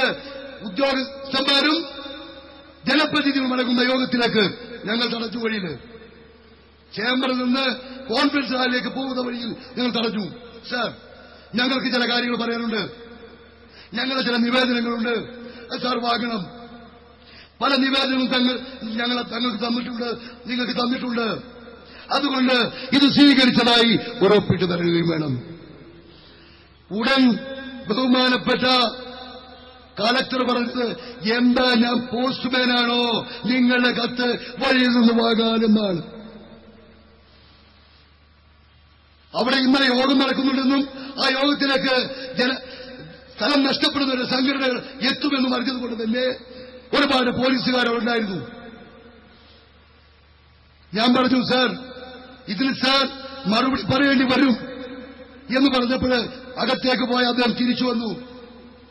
ഞാൻ പറഞ്ഞു അദ്ദേഹത്തോട്, സാർ ഞങ്ങൾ വന്നത് ഞങ്ങളുടെ കളക്ടറുമായി സംസാരിക്കുന്നതിന് വേണ്ടിയാണ്, ഞങ്ങളുടെ കാര്യങ്ങൾ കളക്ടറോട് പറയുന്നതിന് വേണ്ടിയാണ്. അത് കേൾക്കാൻ താങ്കൾ സന്നദ്ധരായില്ലെങ്കിൽ താങ്കൾ ഞങ്ങളുടെ സർവന്റാണ് എന്ന കാര്യം മറക്കരുത്. ശരി, നമുക്ക് പിന്നീട് കാണാമെന്ന് പറഞ്ഞ് വീണ്ടും പുറത്ത് ഉള്ളിലേക്ക് പോയി. ഞങ്ങളപ്പോൾ ആലോചിച്ചത്, കളക്ടറുടെ ദാർഷ്ട്യമായ ഈ ദാർഷ്ട്യ പെരുമാറ്റത്തിന് എന്ത് ചെയ്യണമെന്ന് ഞാനും എനിക്കൊപ്പമുള്ള 45 സഹപ്രവർത്തകരും തൃശൂർ ജില്ലയിലെ ആക്ഷൻ കൌൺസിലുകളിലെ ഭാരവാഹികൾ, ഓരോ വില്ലേജിലെയും ആക്ഷൻ കൌൺസിലെ ഭാരവാഹികളുണ്ടായിരുന്നു. 45 സുഹൃത്തുക്കളും കൂടി ആലോചിച്ചത് എന്ത് ചെയ്യണമെന്ന്. 2 മിനിറ്റ് ജനപ്രതിനിധികളുടെ സമ്മേളനത്തിൽ ഇരുന്ന കളക്ടർ ഇറങ്ങി വന്നു. നമുക്ക് ചർച്ച ചെയ്യാം, നിങ്ങളുടെ കാര്യം കേൾക്കട്ടെ, എന്നിട്ടേ ഞാൻ പോകുന്നുള്ളൂ. അദ്ദേഹത്തിന് മനസ്സിലായി ഇതങ്ങനെ ഒരു നിലക്ക് പോണ വെടിയല്ല എന്ന് അദ്ദേഹത്തിന് മനസ്സിലായതുകൊണ്ടാവാം തിരിച്ചു വന്നു. ഞങ്ങളുടെ കാര്യങ്ങൾ പറഞ്ഞപ്പോൾ അദ്ദേഹം പറഞ്ഞത് അതൊക്കെ ഞങ്ങൾക്ക് പരിഹരിക്കേണ്ട കാര്യങ്ങളല്ല നിങ്ങൾ പറയുന്നത്, എന്റെ പരിമിതിയിൽ വരുന്നതല്ല. ഞങ്ങൾ പറഞ്ഞത് BOT പാത വേണ്ട, 30 മീറ്ററിൽ സ്ഥലം ഏറ്റെടുക്കണം, 30 മീറ്ററിൽ 6 വരിപ്പാത നിർമ്മിക്കണം എന്നാണ് ഞങ്ങൾ പറഞ്ഞത്. പുനരധിവാസം ഉറപ്പാക്കണം. ഇതൊന്നും എന്റെ പരിചയപ്പെടുന്ന കാര്യങ്ങളല്ല. സാറിനുമായി ഞങ്ങൾക്ക് ഗവർണറുമായി സംസാരിക്കാൻ ഇപ്പോൾ ഞങ്ങളുടെ മുന്നിലുള്ളത് കളക്ടറാണ്. അതുകൊണ്ട് ഞങ്ങൾക്ക് പറയാനുള്ളത് നിങ്ങളോട് പറയുന്നു, നിങ്ങൾ അത് ബന്ധപ്പെട്ടവരെ അറിയിപ്പിക്കുകയും ഇതിന് പരിഹാരം കാണാൻ കഴിയുന്ന ഉദ്യോഗസ്ഥന്മാരെ അല്ലെങ്കിൽ മന്ത്രിമാരെ ഞങ്ങളുടെ മുമ്പിലേക്ക് ചർച്ചക്കയക്കുകയും വേണം. ഇതാണ് നിങ്ങൾ ചെയ്യാനുള്ളത്. ശരി, ഞാൻ പരിഗണിക്കാം. മാത്രമല്ല, സ്ഥലം നഷ്ടപ്പെടുന്നവരുമായി ഓരോ ഭാഗങ്ങളായി ചർച്ചയ്ക്ക് ഞങ്ങൾ തയ്യാറാണ്. സാധ്യമല്ല കേൾക്കാൻ. ഓരോ ഭാഗങ്ങളായി ചർച്ചയ്ക്ക് ഞങ്ങൾ തയ്യാറല്ല. ഡിവൈഡ് ആൻഡ് റൂൾ അത് വേണ്ട. പണ്ട് ബ്രിട്ടീഷുകാരുടെ പരിപാടി അത് വേണ്ട. ഞങ്ങൾ ഒരുമിച്ച് തന്നെ ചർച്ചയ്ക്ക് വരും. ഒറ്റക്കൊറ്റകളെ ചർച്ചയില്ല. അത് കഴിഞ്ഞിറങ്ങിപ്പോയ അദ്ദേഹം ജനപ്രതിനിധികളുടെ യോഗത്തിൽ പങ്കെടുത്തു. ഒറ്റ MP പോലും വന്നില്ല, ഒരു MLA പോലും വന്നില്ല. ഏതാനും പഞ്ചായത്ത് പ്രസിഡന്റുമാര് അവിടെ വന്നു. അതിന് പങ്കെടുത്തതിൽ പകുതിയിൽ കൂടുതൽ പഞ്ചായത്ത് പ്രസിഡന്റുമാരും വ്യക്തമായ ഭാഷയിൽ പറഞ്ഞു 45 മീറ്റർ സ്ഥലം ഏറ്റെടുക്കാൻ കഴിയില്ല എന്ന്. അത് ജനപ്രക്ഷോഭത്തിന് ഇടവരുത്തുമെന്ന് ഇന്നലെ വന്ന മാധ്യമപത്രത്തിലും മറ്റ് മാതൃഭൂമി മനോരമ മുതലായ പത്രത്തിൽ അത് റിപ്പോർട്ട് വന്നു. ഇന്ന് കാലത്ത് മറ്റൊരു റിപ്പോർട്ടുണ്ടായി. 45 മീറ്റർ സ്ഥലം ഏറ്റെടുക്കാൻ ജനപ്രതിനിധികൾ തീരുമാനിച്ചു എന്ന് റിപ്പോർട്ട് ഒന്നറിയില്ല. അതിന് നിജസ്ഥിതി നേടി ഞങ്ങൾ പോയി. തൃപ്രയാർന്ന റിപ്പോർട്ട് എവിടെയെന്നറിയില്ല. അവിടെയാ മാഫിയുടെ കളി. ഞാൻ നേരത്തെ പറഞ്ഞ ഭൂമാഫിയയുടെ കളി അവിടെയാ, വികസന മാഫിയയുടെ കളി അവിടെയാ. അവിടെ റിപ്പോർട്ട് കൊടുത്തു, 45 മീറ്റർ എടുക്കാൻ തീരുമാനിച്ചു. ഈ യോഗത്തിൽ തീരുമാനം ഉണ്ടായില്ല. പഞ്ചായത്ത് പ്രസിഡന്റുമാർ പറയുന്നു ഈ കാര്യങ്ങളൊക്കെ ജനങ്ങളെ അറിയിക്കണം എന്ന് മാത്രമാണ് പറഞ്ഞിട്ടുള്ളത്. അതിന്റെ CD നിങ്ങൾക്ക് തരാമെന്ന് പറഞ്ഞിട്ടുണ്ട്. അതുകൊണ്ട് സുഹൃത്തുക്കളെ, 31-ാം തീയതി ഇവിടെ നടക്കുന്ന ചർച്ച എവിടെയും എത്തുമെന്ന പ്രതീക്ഷ എനിക്കില്ല. ഏതാനും രാഷ്ട്രീയക്കാരെ കൊണ്ടുവന്നിരുത്തി അവർക്ക് കാൽ മൂളുന്നവരെ കൊണ്ട് പറയിപ്പിച്ച് 45 മീറ്റർ എടുക്കാനാണ് ഉദ്ദേശമെങ്കിൽ നിങ്ങൾക്ക് തെറ്റിപ്പോയി. സ്ഥലം തരുന്നത് ഞങ്ങളാണ്. ഈ പിടിച്ചുകൊണ്ടുവരുന്ന രാഷ്ട്രീയക്കാരോ ജനപ്രതിനിധികളോ അല്ല എന്ന് നിങ്ങൾ മനസ്സിലാക്കണം. ഒരു ഇഞ്ച് സ്ഥലം പോലും വിട്ടുതരാൻ ഞങ്ങൾ തയ്യാറില്ല. 30 മീറ്ററിൽ 6 വരിപ്പാത പണിയാമെന്നിരിക്കെ ഒരു വരിക്ക് അന്തർദേശീയ നിലവാരത്തിൽ പറയുന്നത് 3.5 മീറ്ററാണ്. ഇന്ത്യൻ നാഷണൽ റോഡ് കോൺഗ്രസ് പറയുന്നത് 3.5 മീറ്ററാണ്. 6 വരിപ്പാത പണിയാൻ 3 വരിക്ക് 10 മീറ്റർ 21 മീറ്റർ കൊണ്ട് 6 വരിപ്പാത പണിയാം. നടുവിന് ഒരു മീഡിയ, അത് 3 മീറ്റർ വേണത്ത് എടുത്തോടോ. 3 മീറ്റർ എടുത്തോ. 21 3 24 മീറ്റർ, പിന്നെ 6 മീറ്റർ ബാക്കിയ കാലയും ഫുട്പാത്തും പണിയാം. 6 വരിപ്പാത 30 മീറ്റർ കൊണ്ട് പണിയാമെന്ന് ഞങ്ങളെ പഠിപ്പിച്ച മറ്റൊരു കൂട്ടർ കൂടി ആരാ? നിങ്ങൾ തന്നെ. സോളിഡാരിറ്റി. എറണാകുളത്ത് നിങ്ങൾക്ക് ഓർമ്മയുണ്ടോ? എറണാകുളത്ത് സമരം ചെയ്ത് നിങ്ങൾ കാണിച്ചു വന്നത് ഞങ്ങൾ മറന്നിട്ടില്ല. പക്ഷേ ഇനി നിങ്ങളത് മറക്കരുത് എന്ന് വ്യക്തമായ ഭാഷയിൽ എനിക്ക് നിങ്ങളോട് പറയേണ്ടിയിരിക്കുന്നു. 6 വരിപ്പാത 30 മീറ്റർ പണിയാമെന്ന മുദ്രാവാക്യം ആണ് ഞങ്ങൾ ഉയർത്തുന്നത്. ഈ സ്ഥലം നഷ്ടപ്പെടുന്നത് ഉയർത്തുന്ന മുദ്രാവാക്യം 6 വരിപ്പാത 30 മീറ്റർ പണിയാം. 45 മീറ്റർ വിട്ടുതരില്ല. BOT അനുവദിക്കില്ല. വ്യക്തമായ ഭാഷ പറയുക. നിങ്ങൾ കാണിച്ചു തന്ന സമരമുറ നിങ്ങളുടെ മുദ്രാവാക്യമായി ഉയർത്തണമെന്ന് ഒരിക്കൽ കൂടി നിങ്ങൾ അഭ്യർത്ഥിച്ചുകൊണ്ട് ഇവിടെ സംസാരിക്കാൻ അനുവാദം തന്ന നിങ്ങൾക്ക് നന്ദി പറഞ്ഞുകൊണ്ട് നിർത്തട്ടെ. ജയ് ഹിന്ദ്.